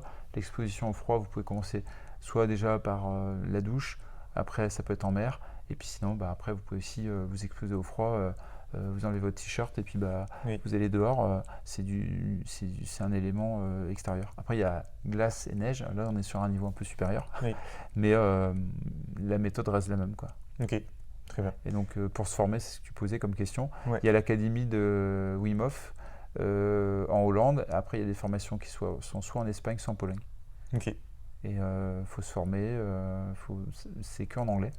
Donc il faut parler anglais. Et puis faut bosser, parce qu'il y a il y a pas mal de choses à connaître au niveau de la physiologie, au niveau des études en lien avec l'approche. Et voilà, donc on est formé, évalué, et tous les ans on a une recertification. Il faut repasser une certification tous les ans pour montrer qu'on est toujours au point sur les ressources scientifiques, et puis sur les approches. Voilà, il faut continuellement se mettre à la page. Ok. La respiration, si tu dois donner, forcément, on va pas rentrer dans le détail parce que ça va être un peu long, mais si tu dois donner en fait quelqu'un qui n'a pas du tout idée de ce que c'est la respiration Wim Hof, montrer, enfin pas montrer forcément, mais expliquer le processus de respiration un petit peu, la manière dont on respire pendant la session par exemple. D'accord. La respiration de base Wim Hof, elle va consister à respirer de manière déjà diaphragmatique. Donc c'est une respiration ventrale. Donc le diaphragme, c'est un muscle qui sépare effectivement la cage thoracique du système digestif. Et c'est un muscle qui, quand vous inspirez, descend. D'accord. À partir du moment où il descend, il crée une pression négative, on va dire, quelque part, qui va permettre à l'air de rentrer dans les poumons. Ok. Donc là, c'est le principe même de la mécanique respiratoire. Ok. Donc la technique, on l'a fait allongé ou assis, ça va dépendre un petit peu de ce qu'on va rechercher, et surtout de ce qu'on peut faire. Il y a des personnes qui ne peuvent pas rester allongées, et des personnes qui préfèrent être allongées parce qu'elles sont plus à l'aise. D'accord. Et donc dans la respiration de base de la méthode Wim Hof, on dit que dans un cycle, il y a 3 étapes. Il y a l'étape de ventilation qui va consister à ventiler 30 à 40 fois. l'étape de rétention poumon vide, c'est-à-dire qu'en fait, à la dernière expiration de la 30 ou 40e fois, on va relâcher. Donc on va rester en apnée, donc rétention poumon vide, c'est-à-dire on reste en apnée pendant X secondes. Ça va dépendre de votre capacité à gérer finalement l'apnée. Au bout d'un moment, quand vous avez envie de respirer, vous allez inspirer et vous rentrez dans l'inspiration poumon plein bloqué. Et c'est la phase d'inspiration rétention poumon plein. Ok. Et ces 3 étapes, donc ventilation, rétention poumon vide, rétention poumon plein, vont constituer un cycle. Chaque cycle, en fait, après on va faire 3, 4 cycles, 5 cycles, 6 cycles, ça va dépendre de ce que vous cherchez. Et l'idée, c'est à chaque fois d'augmenter cette phase de rétention poumon vide. Donc par exemple, si je prends un cycle 1 où je suis resté 30 secondes en rétention poumon vide, le cycle 2, c'est possible que je passe à 45 secondes, voire 1 minute. Ok. Et l'idée, c'est d'augmenter au fur et à mesure pour repousser en fait, votre capacité à gérer finalement la montée de dioxyde de carbone. Et c'est cette montée de dioxyde de carbone qui fait que souvent on a envie de respirer. Voilà. Et c'est là où finalement on va on va apprendre à gérer un peu le stress. Oui. Voilà, on va apprendre un petit peu à hacker le système nerveux. Voilà. Et améliorer un peu sa tolérance au CO2, quoi, du coup. Amélioration de la tolérance au CO2, exploration de l'hypoxie, parce que finalement, quand vous hyperventilez, vous saturez un peu l'oxygène, c'est-à-dire que l'oxygène, il est au plafond. On a 98% d'oxygène en fait en nous. Quand on ventile, quand on hyperventile comme ça, on va arriver à 100%. Ok. Finalement, ce qui va nous donner envie de respirer, et donc quand on hyperventile, on va chasser maximum de dioxyde de CO2. Ok. Et au fur et à mesure que vous allez finalement être en apnée, l'oxygène va diminuer et le CO2 va augmenter. Et à un moment, c'est à ce moment-là, quand ils vont être à peu près à se croiser, c'est là où on va avoir un réflexe d'avoir envie de respirer, d'inspirer. Et finalement, toute cette phase-là où finalement le CO2 monte, vous êtes aussi en hypoxie, c'est-à-dire que l'oxygène, il est consommé. Et c'est aussi ça qui est intéressant, c'est que votre corps, il est capable de rester tranquille alors que vous ne respirez pas. Donc on peut faire des rétentions au bout de X cycles, parfois de 4-5 minutes, quoi. Donc c'est assez impressionnant. Après, l'idée, c'est pas de battre des records d'apnée sur cette rétention-là. L'idée, c'est d'être vraiment dans l'alignement, la connexion avec son corps, ses sensations et la gestion de l'exercice. Voilà. Mais bon, voilà. Moi, je suis resté déjà à plus de 4 minutes 30. Mais parce que je me suis entraîné régulièrement, c'est de l'entraînement. Mais il n'y a pas d'intérêt à rester 4 minutes 30 en apnée rétention de poumon vide si on n'a pas un objectif précis, quoi. On peut, si on a juste un besoin de détente, un besoin de gestion d'inflammation, etc., on peut rester entre 2,30, 3 minutes maximum et ça fera très très bien l'affaire. Ok. Donc, voilà. Est-ce que tu sais dire en moyenne une personne qui n'a pas forcément pratiqué, en moyenne, combien de temps elle pratique cette rétention, quoi? Ça va dépendre de ses activités physiques au quotidien. Ok. Si elle est assez sportive, on va dire, et puis qu'elle est capable de gérer un peu ses émotions, son état interne, sur une première ventilation, elle peut rapidement tenir plus d'une minute, 1 minute 30. Ça va dépendre de chacun. Après, quelqu'un qui respire pas très bien, qui a une respiration mécanique déjà qui n'est pas idéale, déjà il va pas bien oxygéner, il va pas bien perfuser, il va pas saturer très très bien d'oxygène et puis il va pas sortir beaucoup de CO2. Voilà, il va peut-être rester 30 secondes, 45 secondes déjà. Et puis après, il ne sera pas forcément bien parce qu'il va avoir rapidement des pensées parasites, des choses comme ça. Son état interne n'étant pas bon, Très mental son mental ne va pas être rassuré. Et voilà, c'est ce qu'on dit en fait. On a le cerveau reptilien qui se met en alerte quand on manque d'oxygène et surtout quand on a une augmentation de CO2 et qui nous demande de respirer. Et à ce moment-là, pour nous faire respirer, il nous ramène à des états internes de stress avec des pensées parasites, de peur, de choses comme ça. Et c'est ce qui fait qu'on aura un moment, on ne va pas rester concentré, on va perdre le focus et on va vouloir respirer. Donc l'idée, c'est finalement, quand on a ces idées-là, c'est de réussir à les chasser, de se recentrer sur ses sensations. Et parfois, on peut avoir ça au bout d'une minute. Et puis si on arrive à se détendre, on peut durer 1 minute 30, 2 minutes. Et c'est ça qu'il faut réussir à reproduire. C'est du transfert de cette pratique-là au quotidien. Vous voyez, quand vous êtes au travail ou quand vous êtes dans une épreuve sportive et que vous commencez à avoir des pensées parasites, c'est votre cerveau reptilien qui est en train de parler et qui vous demande de partir. Tout le monde a eu cette sensation-là sur un examen ou une épreuve sportive de se poser la question, est-ce que je reste ou est-ce que je pars? Ouais. Et en fait, c'est le stress. Et Ouais. donc, si vous respirez et que vous restez tranquille et que vous reconnectez à vos sensations, ça part. Ouais. Voilà. Il y a un énorme côté mental sur cette pratique. Les trois, en fait, la respiration, l'exposition au froid, le mental, s'auto-alimente. Mm. En fait, le mental, c'est surtout, le mental se travaille surtout dans le froid. Mm. Si vous respirez, vous allez augmenter votre capacité à produire de l'énergie parce que d'explorer l'hypoxie, ça va augmenter finalement votre capacité après à fixer de l'oxygène. L'oxygène, c'est le carburant de l'énergie. Pour produire de l'énergie, donc produire de la chaleur dans l'eau froide. Et plus vous restez longtemps dans l'eau froide, plus vous allez apprendre à gérer vos émotions. Mm. D'accord? Alors l'idée, c'est pas de rester non plus 10 ans, Oui. mais plus on va pouvoir rester confortable dans l'eau froide, ou en tout cas mieux gérer le stress du froid, et ben plus votre mental va être rassuré. Ok. Voilà. Après, il y a d'autres leviers physiologiques, on pourrait passer des heures, hein, Oui. mais on sait que le froid aussi active certaines zones au niveau amygdalien, et donc ça joue aussi quand on le gère, ça joue aussi sur le fait de mieux gérer ses peurs. Ok. Et ils font beaucoup de recherches sur ça actuellement. Ok. Ouais, c'est de plus en plus exploré ça, Ouais. ces sujets. Donc on va voir ça, on a hâte de voir Ouais. les résultats. Ok. Est-ce que tu peux expliquer, par exemple, moi, j'avais beaucoup de mal auparavant à comprendre le fait que, tu vois, je vais imager avec un exemple qui sera plus parlant, plus simple. Euh, sur la méthode Wim Hof, pardon, le maximum que j'avais fait, c'était en rétention 4 minutes 37.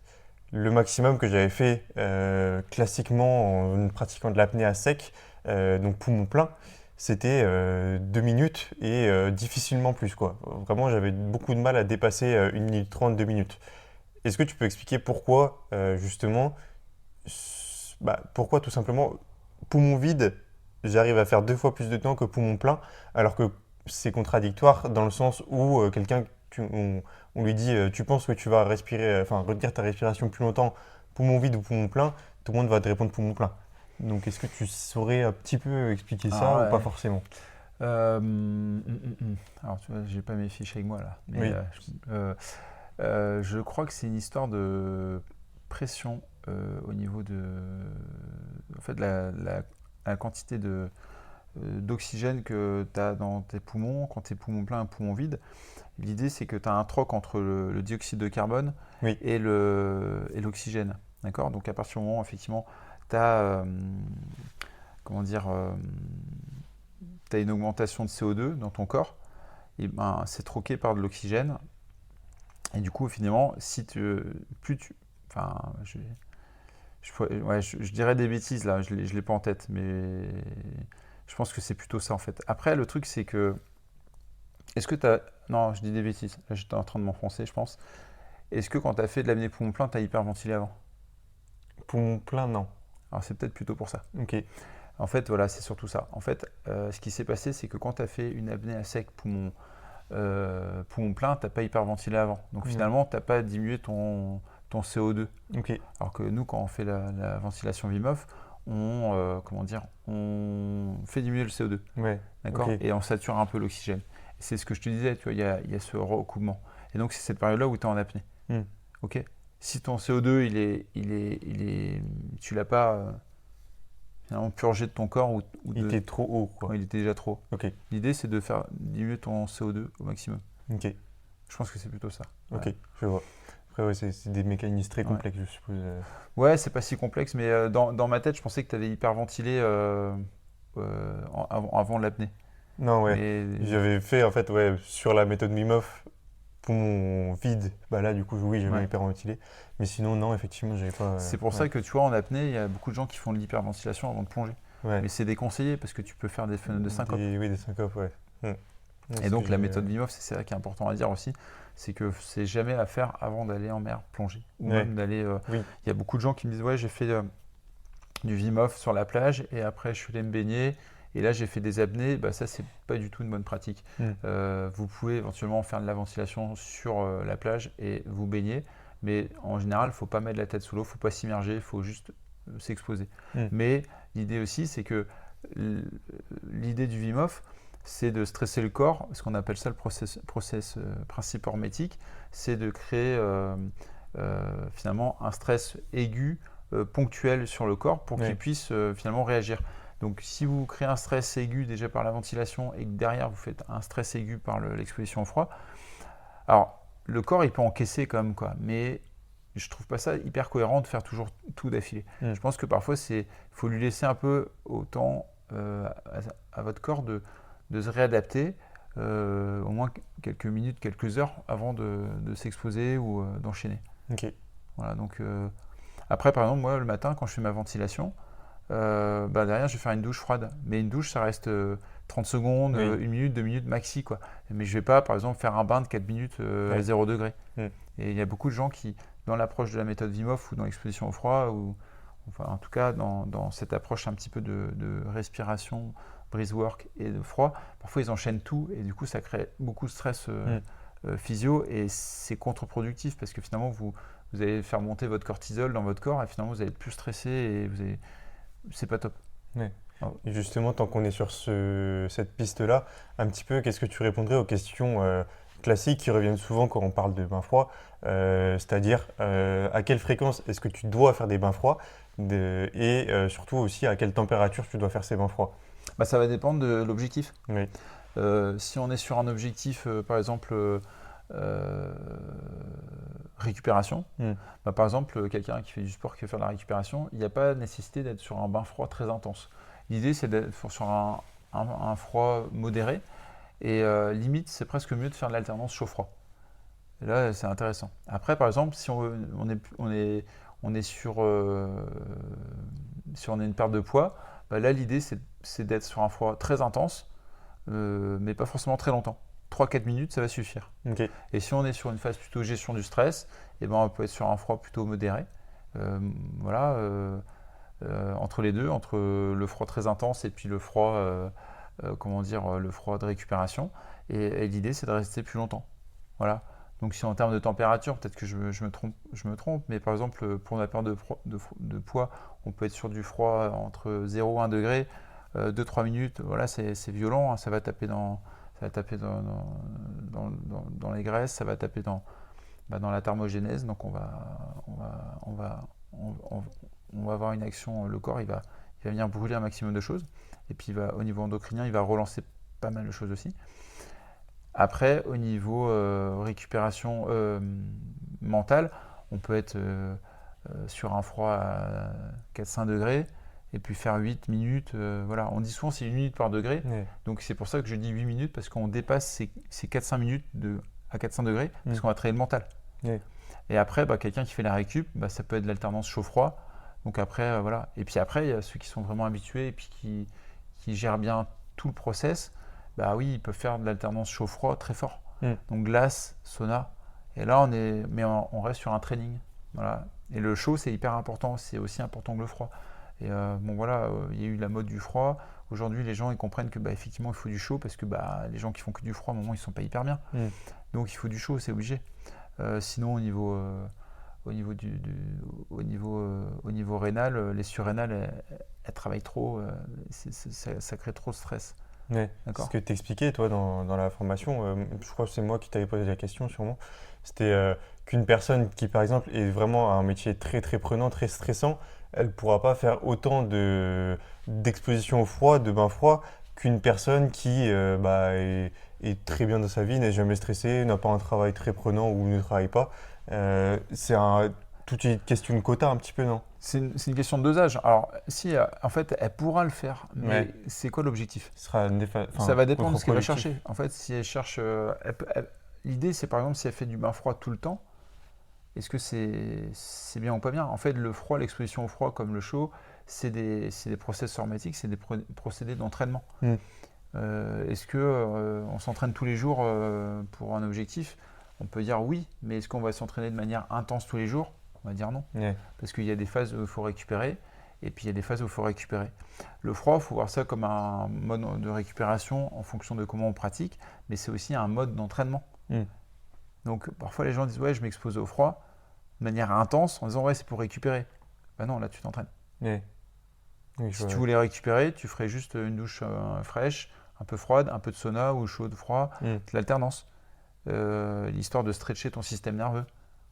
Si tu commences à dire, voilà, moi je fais un bain de glace tous les jours, je me sens hyper bien, oui, parce que tous les jours, tu te mets une dose de dopamine, mais peut-être qu'à un moment, tu vas appauvrir aussi ton système neurologique. Mm. Et le risque après, c'est que tu vas être dépendant de ça, mais ton corps, comme toute dépendance, bah, à un moment, il va te défaillir. Mm. Donc c'est pour ça que je donne souvent un peu cet exemple-là des mamies qui nagent Ouais. toute l'année et qui effectivement pratiquent l'exposition au froid ou la nage en mer. Et bah, souvent, il y a aussi on observe du stockage. Voilà, elle stocke parce que le corps est stressé. Mm. Et puis derrière, elle se sèche, donc elle laisse pas le temps au corps de faire de la thermogénèse, de brûler des graisses pour se réchauffer. Elles vont se sécher, elles vont couper le réflexe d'augmentation de température. Derrière, elles vont boire des boissons chaudes rapidement. Ah oui. Alors voilà, c'est des choses qu'on peut faire, par exemple, dans des situations type je nage en eau froide en compétition, où là, effectivement, ponctuellement, on va devoir se réchauffer rapidement, etc., parce qu'on a eu une épreuve physique intense avec du stress plus du froid. Mm. Et là, il faut réchauffer pour pas tomber dans l'hypo. Et il y a le côté où je suis une personne qui fait d'exposition au froid, qui va nager en mer sans stress, tout va bien, je gère mon timing, mais je reste un peu longtemps, derrière je me sèche, je vais prendre de l'eau chaude ou un café ou une boisson chaude, et je vais manger quelque chose. Ouais, c'est pas idéal quoi. Mm. À moins que entre les deux, il y ait eu un sauna par exemple. Ouais, je vois. S'il y a eu un sauna, donc ça coupe pas complètement le corps de son réchauffement, mais ça l'aide un peu. Mais dès que vous allez mettre du chaud à l'intérieur, ça va casser un peu le process de récupération, quoi. Ok. Et donc souvent, bah, ces personnes-là, on voit, elles stockent un petit peu quand même. Mm. Voilà. Alors que normalement, l'exposition au froid, ça fait sécher un peu, Oui.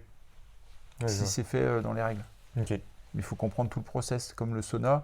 Le sauna, c'est extrêmement bon pour la prise de masse musculaire et la sèche, etc. Voilà. Mm. On augmente des performances physiques. C'est assez dingue. C'est assez dingue hein, avec le sauna aussi. Hein. 2 fois une demi-heure de sauna par semaine, ça peut augmenter la prise de masse radicalement. Ok. Je savais pas non plus. Ouais. Et, Mm. je te donnerai quelques infos tantôt. Ouais. Est-ce qu'on peut explorer à ton degré, comme tu le souhaites, du coup, ce dont on parlait un petit peu au début du podcast et dont tu parles, où tu m'as parlé un petit peu après la formation, de l'aspect financier de la méthode Wim Hof. Donc, qu'est-ce que ça coûte, comment tu y parviens, tout ça. Mais vraiment à ton degré, là où tu te sens à l'aise d'en parler, voilà. Ok. Bah, moi, je suis ostéopathe, donc mon activité principale, c'est l'ostéopathie et les stages que j'organise. La méthode Wim Hof est un outil que j'ai intégré dans les stages que j'organise. Donc, on est affilié avec l'académie de Wim Hof. Donc, on a des contraintes, on est charté. On a des contraintes de communication, on a des contraintes aussi sur la tarification. On a un pourcentage à reverser sur ce qu'on gagne. Et en même temps, on a tous les ans on a une recertification qui est payante. Voilà. La formation, bon, voilà, elle a un certain coût. Toutes les informations sur le site de Wim Hof, donc vous pouvez aller voir ça. C'est sûr que si vous vous lancez là-dedans, faut vous y lancer pleinement. Moi, je me suis lancé parce que j'étais convaincu par l'approche, mais je me suis pas lancé là-dedans pour faire du business. Mm. Je l'ai fait parce que c'est un outil que j'avais besoin déjà pour moi, donc j'avais besoin d'aller me former davantage dans l'académie parce qu'il y avait un peu plus d'informations que voilà. Et encore, moi j'ai eu de la chance, j'ai été formé avec quelqu'un en France qui déjà était très très impliqué sur l'approche du froid, qui est Leonardo Pelagotti. Et Elise Pieter aussi, qui est instructrice aussi, qui était instructrice, ils étaient tous les deux instructeurs, maintenant qui ont monté leur propre académie. Et après, donc, je suis allé me chercher plus d'infos et en même temps passer instructeur niveau 2 en Pologne. Et que dire d'autre? Oui, voilà, après, on peut toujours gagner sa vie, ça dépend comment vous cherchez à faire du business. On peut faire du business, mais l'idée, c'est surtout de vous faire plaisir, d'avoir envie de transmettre, d'avoir envie d'aider. C'est ce que je disais tout à l'heure. Le travail, il ne faut pas que vous soyez. Faut pas compter tous les jours. Oui. D'accord. Si vous êtes bon dans votre métier, ça fonctionnera. Après, bah oui, il y a des choses il y a des business plans à monter, des choses comme ça. Le Wim Hof, c'est bien, mais le Wim Hof, attention, c'est un outil. C'est pas un métier non plus. Ouais. Donc, moi, c'est mon approche. Enfin, c'est mon approche du travail. Il y a des gens qui sont uniquement instructeurs Wim Hof, qui ont tout lâché pour être instructeur Wim Hof. C'est un choix. Moi, dans mon approche du soin, le Wim Hof est un outil que j'intègre dans un panel d'outils. Voilà. L'exposition au froid, la respiration en font partie, mais je travaille aussi sur le renforcement musculaire, sur la mobilité, sur l'équilibre postural, sur le coaching neurocognitif. Et ça, on ne voit pas dans la méthode Wim Hof. Ok. Donc, pour moi, ça reste un outil qui est comme un outil très très pertinent et très intéressant. Et néanmoins, il ne faut pas se limiter à ça. Et en plus, c'est un outil qu'il faut réussir à adapter en fonction de ce besoin. Donc, il faut bien le comprendre. Voilà, et bien l'intégrer dans son quotidien. Mais pour ça, il faut aussi avoir une bonne vision de qui on est et de comment on fonctionne et quels sont nos besoins. Ok. Ce que l'approche ne fait pas Introspection forcément. un petit peu. C'est-à-dire, ouais, moi, c'est ce que je fais. C'est Ouais. l'analyse des profils de fonctionnement. Et c'est pour ça que l'approche de la méthode Wim Hof, c'est un outil très puissant. Mais pour autant, derrière, il manque un petit peu d'accompagnement peut-être personnalisé. Ok. Voilà. Ok. Très bien. C'est un petit peu mon état des lieux sur. Voilà. C'est une approche, c'est un outil, mais qui ne peut. Si on cherche à avoir un résultat individualisé, eh ben, il va aider les gens grandement à sortir d'une situation, mais derrière, il faut pérenniser la situation, il faut que les gens ont d'autres outils. Ok. Très bien. Est-ce qu'il y a un mythe ou un tabou sur la méthode Wim Hof que toi tu ressors et en gros une idée donnée de quand on parle de Wim Hof, tout ça, et qui dans la vraie vie bah, n'est pas forcément ce que tu as vu ou un petit peu ça une réalité sur la méthode Wim Hof ou pas forcément. Non, moi j'ai pas. En fait, moi ce qui m'intéresse c'est l'approche. Ouais, Toujours, je suis plutôt dans le pratico-pratique. Après, toutes les histoires, toutes les choses comme ça, alors, il y a forcément des histoires. Parce que quand il y a une approche qui fonctionne, il y aura toujours des détracteurs oui, qui vont essayer de trouver des choses à redire sur l'homme ou sur son parcours. mm, Euh, Moi, j'ai envie de dire que je me concentre sur son approche. mm, Le reste, après, effectivement, oui, quand on cherche, on trouve. Voilà, personne n'est irréprochable. Enfin, en tout cas, oui, il faut le tendre à être irréprochable, mais bon, euh, voilà, moi je le remercie pour son approche. Après, ce que j'ai dit, c'est un outil et c'est une personne qui est inspirante, qui en tout cas m'a inspiré pendant quelques temps mm, et qui m'a permis de me motiver à découvrir et acquérir ces techniques. Maintenant, comme chaque approche que j'explore, il faut que je passe à autre chose. mm. Donc voilà. Et sur l'aspect purement hors de la méthode Wim Hof, mais l'exposition au froid, tout ça, des mythes, par exemple, ça peut être ce que tu disais, hein, le 1 degré égale 1 minute ou autre chose, des idées reçues sur l'exposition au froid ou Non, autre. ça, je pense que quand même c'est prouvé. Il y a pas mal d'études et de recommandations qui sont quand même validées. Donc il y a pas vraiment de mythe. Après, c'est une activité qui est en cours d'évaluation, hein. Mm, Donc oui, tout n'est pas complètement encore compris. Donc c'est pour ça je vous conseillerais en tout cas d'être accompagné et puis de demander conseil avant de partir sur trop d'empirisme. mm, Autant moi quand j'ai commencé en 2017-2018, il y avait très très peu d'infos sur ça, à part les gens qui sont dans le nord de l'Europe, qui pratiquent l'exposition chaud-froid. Il n'y avait pas beaucoup d'études qui étaient sorties. Les études Wim Hof, en fait, les premières études, elles datent de 2011. Et puis c'est des études avec des faibles pouvoirs, en tout cas, qui ont un faible pouvoir comment dire, en fait, elles ont un impact très important. l'influence, quoi, Ouais, ouais. c'est juste comment dire, des constatations Oui, avec des suggestions de développement d'études. Et puis au fur et à mesure, là, par contre, les études de 2018-2022, là, ça commence à causer un petit peu. Ouais. Quand on commence à avoir 1000 patients, alors qu'en 2011, on a 130, Mm. c'est pas pareil, quoi. Ouais. Donc, par contre, c'est que je me dis qu'effectivement, les scientifiques s'intéressent au fur et à mesure à cette pertinence-là, cet élément-là qu'est le froid et la respiration, et qu'effectivement, il est temps de s'y mettre, quoi. Mm. Donc, c'est bien. Ok.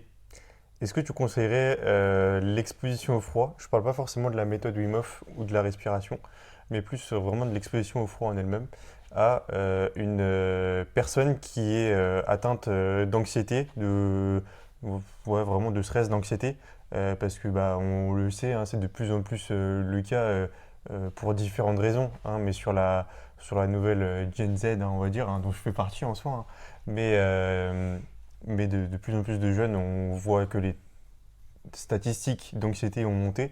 Est-ce que tu conseillerais ça ou pas? Ou est-ce que justement c'est pareil, un petit peu au cas par cas en soi? Non, je pense qu'au contraire, c'est bien de le faire parce que c'est une approche qui pour moi est naturelle. Mm. S'exposer au froid, ça coûte pas cher, c'est facile à faire. Ça demande juste à se former un petit peu. Mm. Voilà. Après, ça va dépendre de chacun.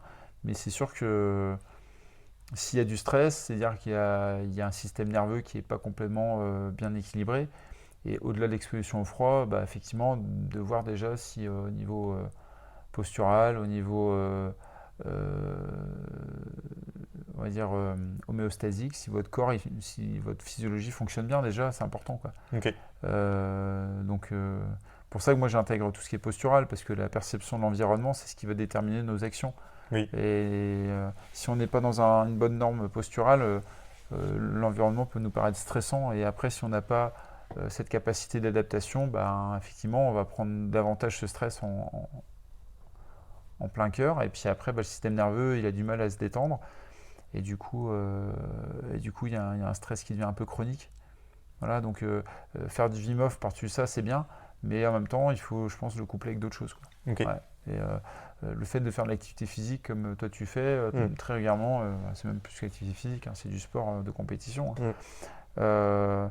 Tu as une routine, tu as une trame, tu te dépasses, tu crées un stress à ton corps, à ton système nerveux, donc tu le sollicites et après tu le laisses se récupérer. C'est exactement ce qu'il faut faire pour être en bonne santé physique et mentale. Et l'exposition au froid, ça peut aider quelqu'un qui a pas envie de forcément se mettre au sport tout de suite, mais ça va le sortir un peu de son marasme, Oui. de ses mauvaises habitudes. Voilà, ça va. C'est dur d'enlever des mauvaises habitudes. Par contre, c'est plus facile de les remplacer par des bonnes. Ok. Donc, prendre une petite douche froide le matin, c'est pas très compliqué. Ça permet de se mettre bien tout de suite. Alterner chaud-froid après avoir fait après une journée, ça permet de récupérer. Et puis au fur et à mesure, comme le système nerveux va être mieux équilibré, il y a d'autres envies qui vont arriver. Ça va être l'envie de se dépasser, de se challenger, etc., etc. Voilà. Ok. Tu conseillerais à quelqu'un qui vraiment n'a jamais fait d'exposition au froid de justement cette méthode de douche froide, de vraiment juste commencer en fait l'eau quand elle arrive dans la canalisation elle est froide naturellement, de juste se mettre sous la douche, appuyer, régler sur chaud Non, et attendre que ce soit froid et attendre que ça monte chaud? non, Ou... après, c'est bien sûr, c'est ce que je t'ai dit. Après, il faut qu'il aille se former. Oui. Donc, sur de la formation Wim Hof, on va apprendre souvent à faire l'exposition au froid en douche. Donc là, c'est pareil, hein, c'est les mêmes étapes qu'on va avoir dans la formation avec le conditionnement qui se fait avant, Mm. le conditionnement et l'état d'esprit dans lequel on doit se préparer quand on va dans la douche et les exercices qu'on doit faire après la douche. Mais en général, ça prend pas plus de 5 à 10 minutes le matin, hein, de faire ça. Oui. Et ça, Oui. c'est bien parce que si on n'a pas un bain à proximité ou l'océan comme nous on a, C'est sûr. Faut ça. donc on peut faire ça. Et puis c'est pareil, le froid, si on est un peu trop frileux dès le départ, commencez par une bonne douche chaude. Vous profitez bien, vous montez votre corps en température et après vous allez au fur et à mesure vous exposer au froid, les jambes d'abord, les bras, et Ok. puis après vous tournez. Plus dans le sens inverse du coup. Ouais, l'idée c'est de faire remonter le sang vers le cœur. Ok. Donc en fait on va d'abord passer le jet sur les jambes pour qu'effectivement il y ait une vasoconstriction Ouais. des jambes vers le buste et puis après on va faire les bras pour ramener le maximum vers le cœur et les organes nobles Ok. et puis après on fait le corps pour que vraiment ça se réduise au fur et à mesure. Ok. Voilà. Ok. Très clair. Voilà. Après, c'est pareil, vous n'êtes pas obligé de mettre la tête systématiquement. Alors les gens ils disent ouais, quand je mets la tête, j'ai un shoot je me sens hyper bien. Bah oui, c'est un shoot de dopamine. Dès que Mm. vous avez du froid sur la tête ou sur le corps, l'exposition au froid, la dopamine elle monte à 230%, hein. Mm. Donc c'est énorme. La noradrénaline, qui est notre hormone qui vous booster pour la journée, elle monte à 500%. Donc c'est beaucoup. Mais par contre, si vous mettez systématiquement la tête sous l'eau dès le matin, qu'elle est froide, vous perdez 20 à 30% de votre énergie de la journée, quoi. Ouais. Et c'est pas négligeable si vous avez des grosses journées. C'est vrai. Ok. Donc par exemple, c'est pas ce que je conseillerais avant d'aller faire du sport. Ouais. Ouais. Ok. Très bien. Pour clôturer un peu sur le côté Wim Hof et côté exposition au froid, est-ce que déjà tu as d'autres choses à dire? Et surtout, quel conseil tu donnerais à celui qui écoute le podcast là, qui n'a jamais fait de bain froid, d'exposition au froid ou de respiration, quel conseil pour commencer tout simplement, s'il a envie justement Alors de Wim Hof, il commencer. dit respire, respire, respire. En fait, dès que vous allez pratiquer l'exposition au froid, il faut respirer. Voilà, ne restez pas en apnée. Ça, c'est le conseil.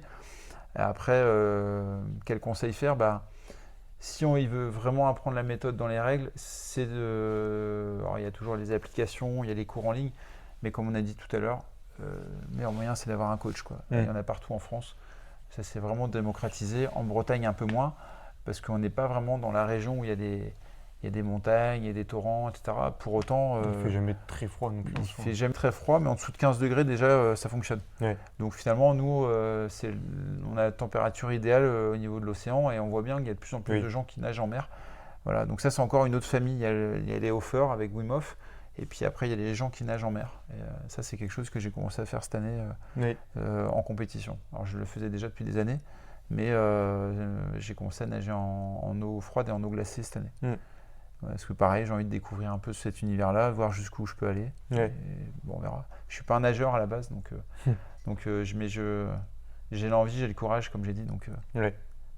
voilà, j'explore ça avec beaucoup d'enthousiasme et j'aime bien en plus le partager au groupe des gens que j'ai formés, parce qu'on a un groupe sur Oui. lequel on échange beaucoup sur nos pratiques après respectives.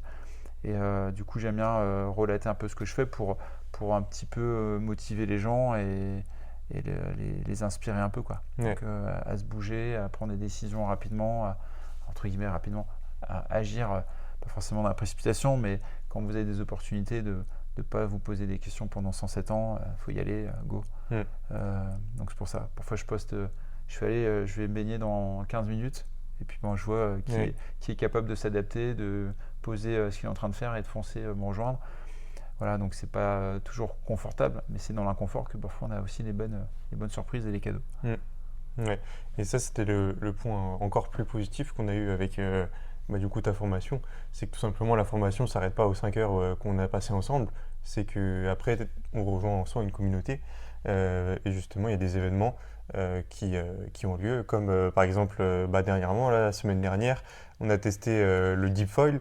Donc, pour expliquer très brièvement ce que c'est, et je t'invite à regarder sur Internet pour avoir une image de ce que c'est, parce que c'est pas hyper facile à décrire, même si c'est un foil, mais est-ce que ça va parler à des Parisiens qui nous écoutent? Je sais pas.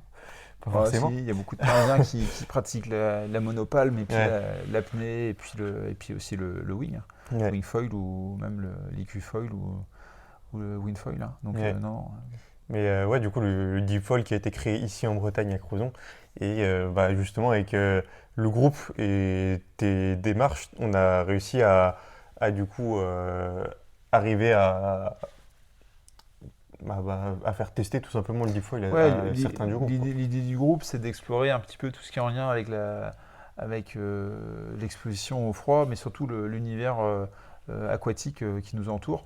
Donc on a la nage en eau froide, on a la méthode Wim Hof d'exposition au froid, mais aussi on a aussi toutes les approches un peu du nautisme qui nous entoure, quoi. Mm. L'idée c'est le groupe, on appelle ça les BB, hein, parce que c'est Oui. Bretagne Ice Bath Immersion. Mm.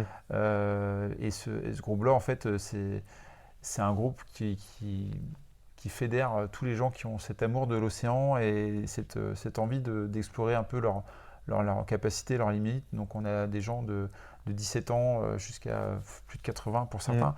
Et ils ont tous fait la formation Wim Hof. Mais derrière ça, on ne s'arrête pas que à faire du Wim Hof. On se retrouve aussi pour effectivement, en début d'année, on a fait un bain froid et solidaire pour un enfant qui était handicapé qui s'appelle Rilan.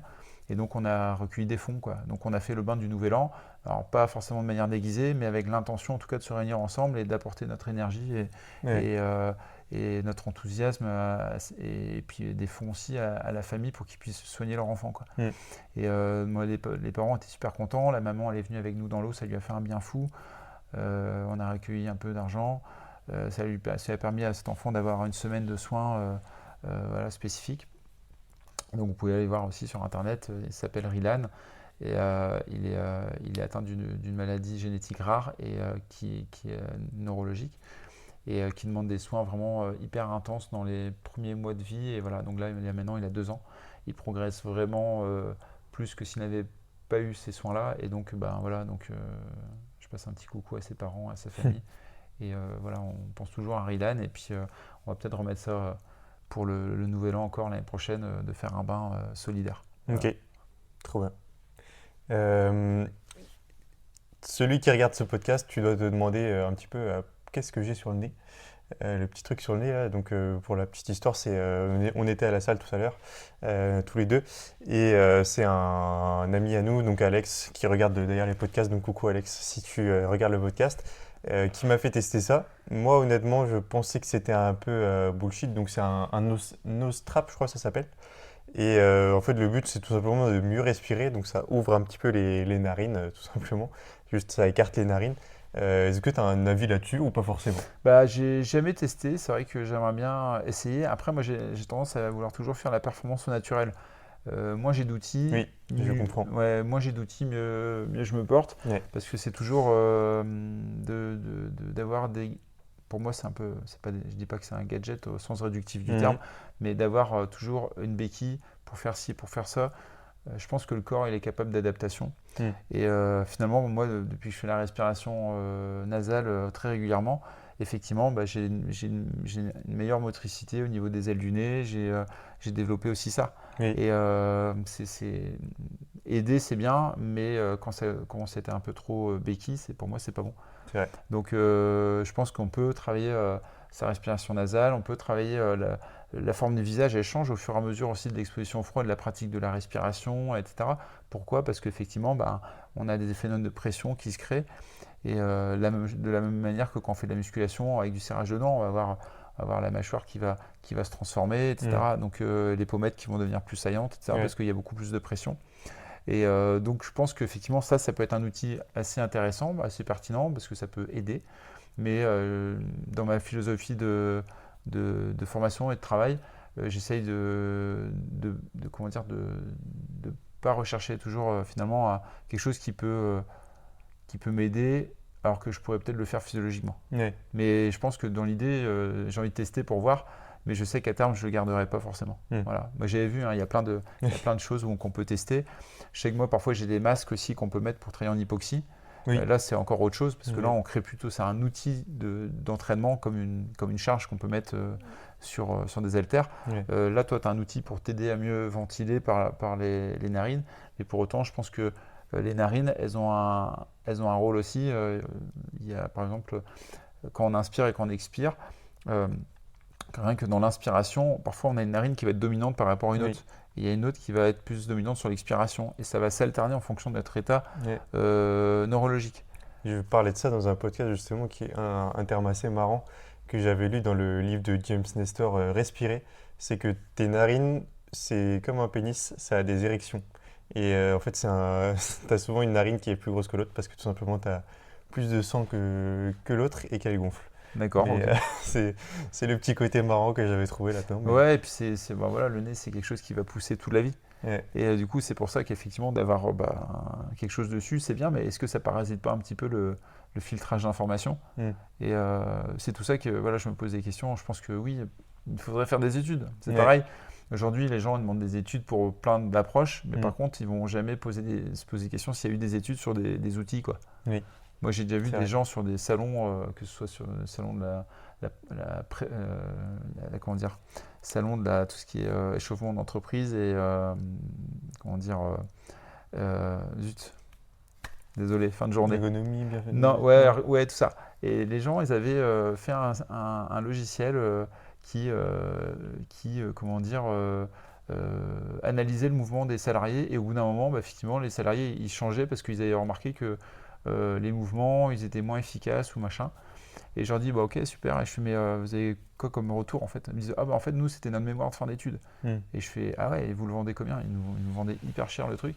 Mais il y avait comme des entreprises qui finalement ne se sont pas posé la question, qui ont acheté carrément le logiciel et le, le produit, Mm. qui finalement n'avait pas vraiment testé sa Démontrer. véracité, de l'efficacité du truc. Mm. Mais pour autant, bah, ils arrivaient à vendre ça, quoi. Ouais. Et c'est ça que je trouve dingue, c'est-à-dire qu'il y a des formations ou des approches qui coûtent zéro et qu'on peut faire, et qu'il y a des gens qui dépensent une énergie folle pour entraver le développement de ces approches-là. Et il y a des gens qui vendent des produits qui sont sans intérêt parfois, qui sont quelque part mensongers. Mm. Et là, personne ne dit rien, quoi. Et c'est ça qui est, voilà. Bon, Ouais. voilà, après je mets un peu je suis un peu le critique sur ça, mais Non, mais ouais, moi je comprends totalement. En fait, c'est un peu entre guillemets, hein, parce que c'est pas sur le même domaine en soi, mais un parallèle avec beaucoup de gens qui écoutent mon podcast pratiquent aussi le lifting, donc le sport que je fais, ou le powerlifting ou la musculation. Et ça revient à, ok, un squat, tu peux le faire sans équipement, mais bah ouais, tu seras plus fort avec équipement. Mais est-ce que pour autant on doit utiliser les équipements ou pas? Ça revient un petit peu au même débat, même si c'est pas exactement sur le même aspect de la santé, même si bon, ça revient un petit peu aussi, vu que c'est une question, ça peut être la question de sauver ses articulations, etc.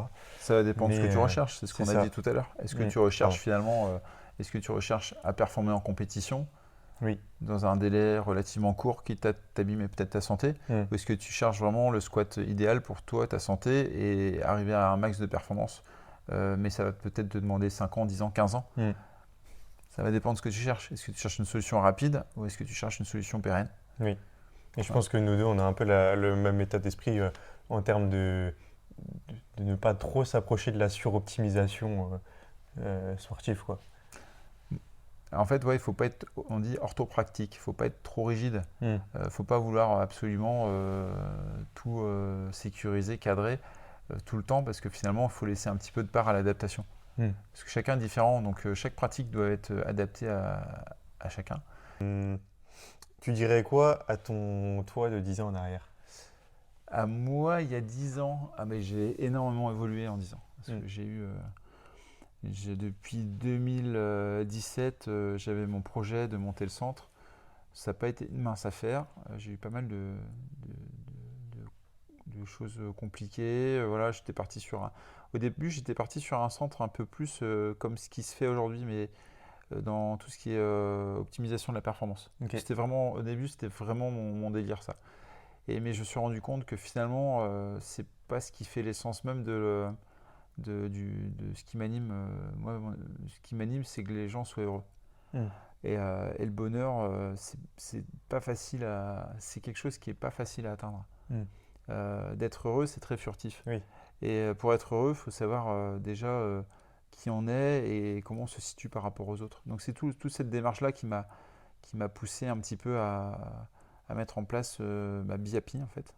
Il y a un jeu de mots quand même.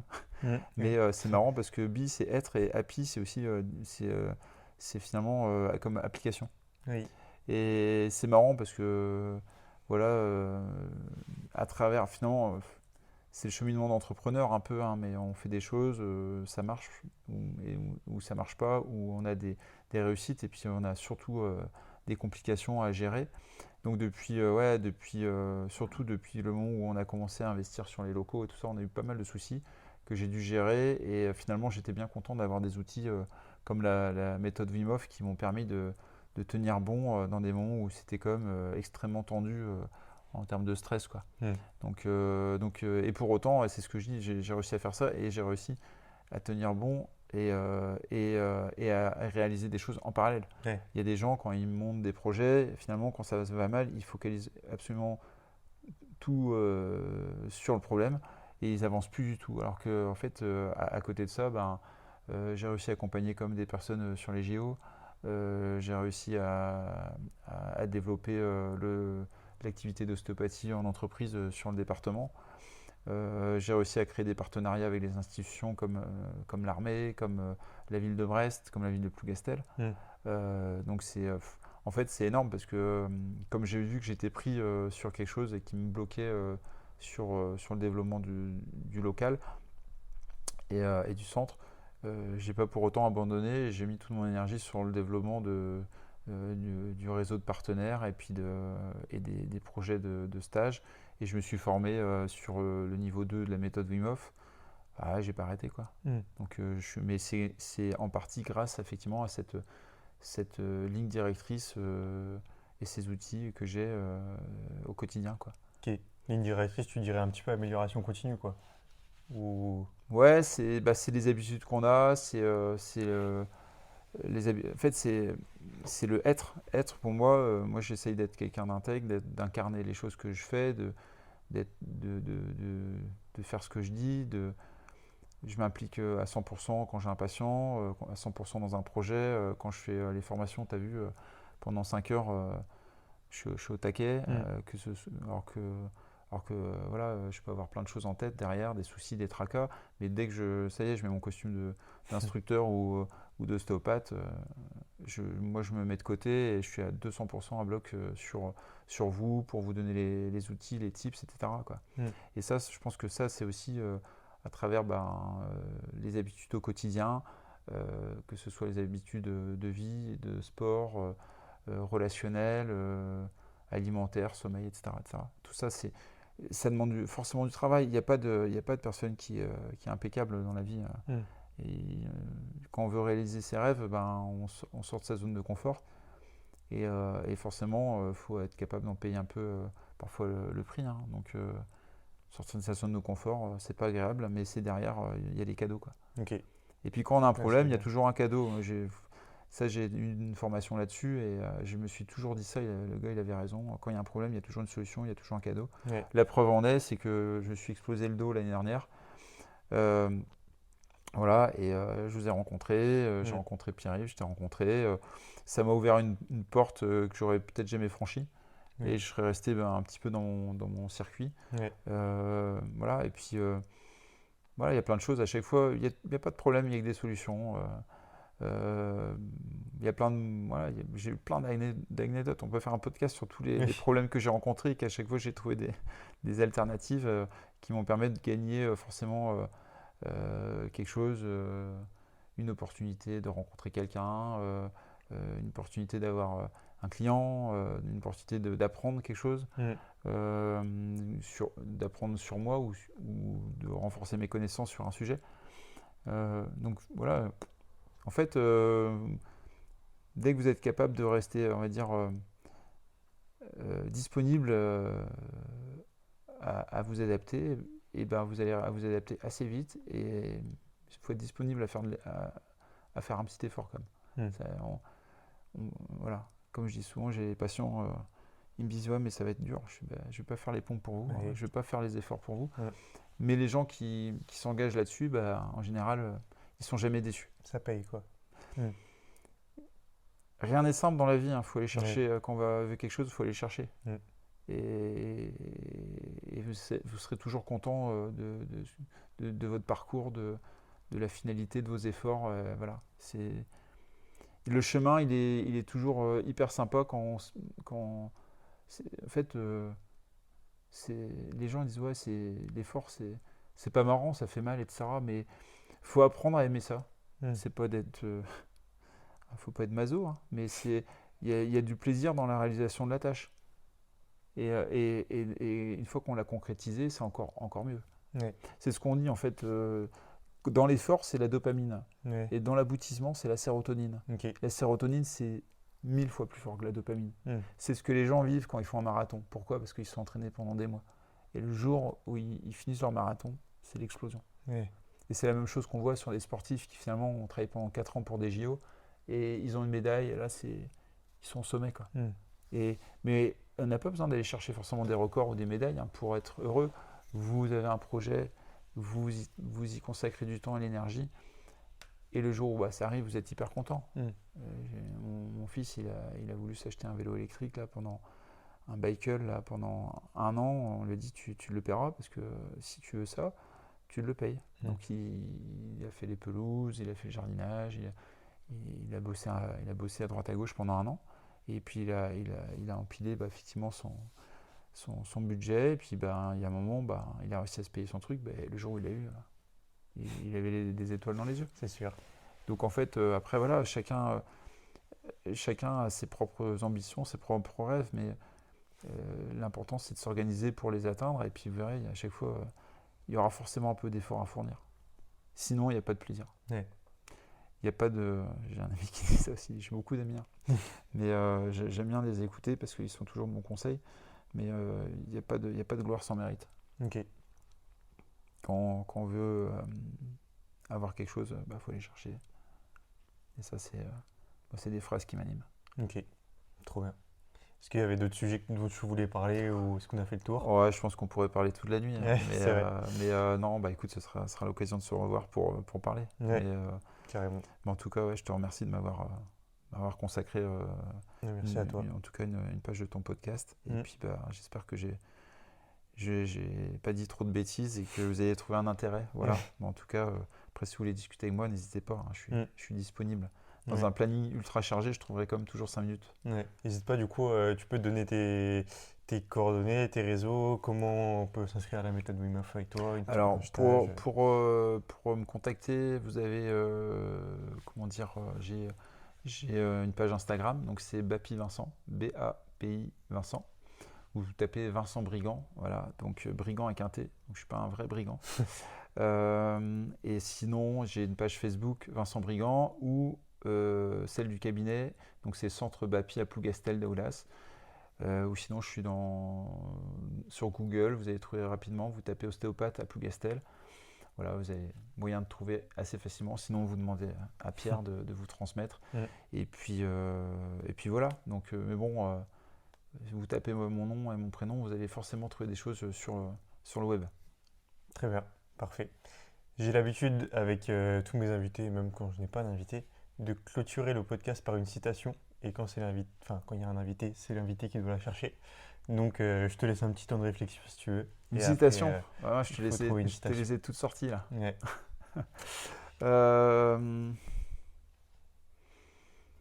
Une citation. Mm.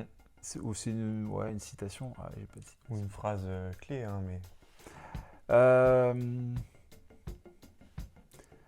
Moi, j'aime bien celle de mes collègues du judo, parce que c'est ma seconde famille. Mm. Quand vous avez un projet, foncez au départ, foncez au milieu et vous terminez en accélérant. Ok, très bien. Et ben on va clôturer sur ça. Merci beaucoup Vincent pour ton temps. Ouais. Merci et à la prochaine. Salut Pierre, merci. Merci. Parfait. T'as bien aimé l'expérience? Ouais,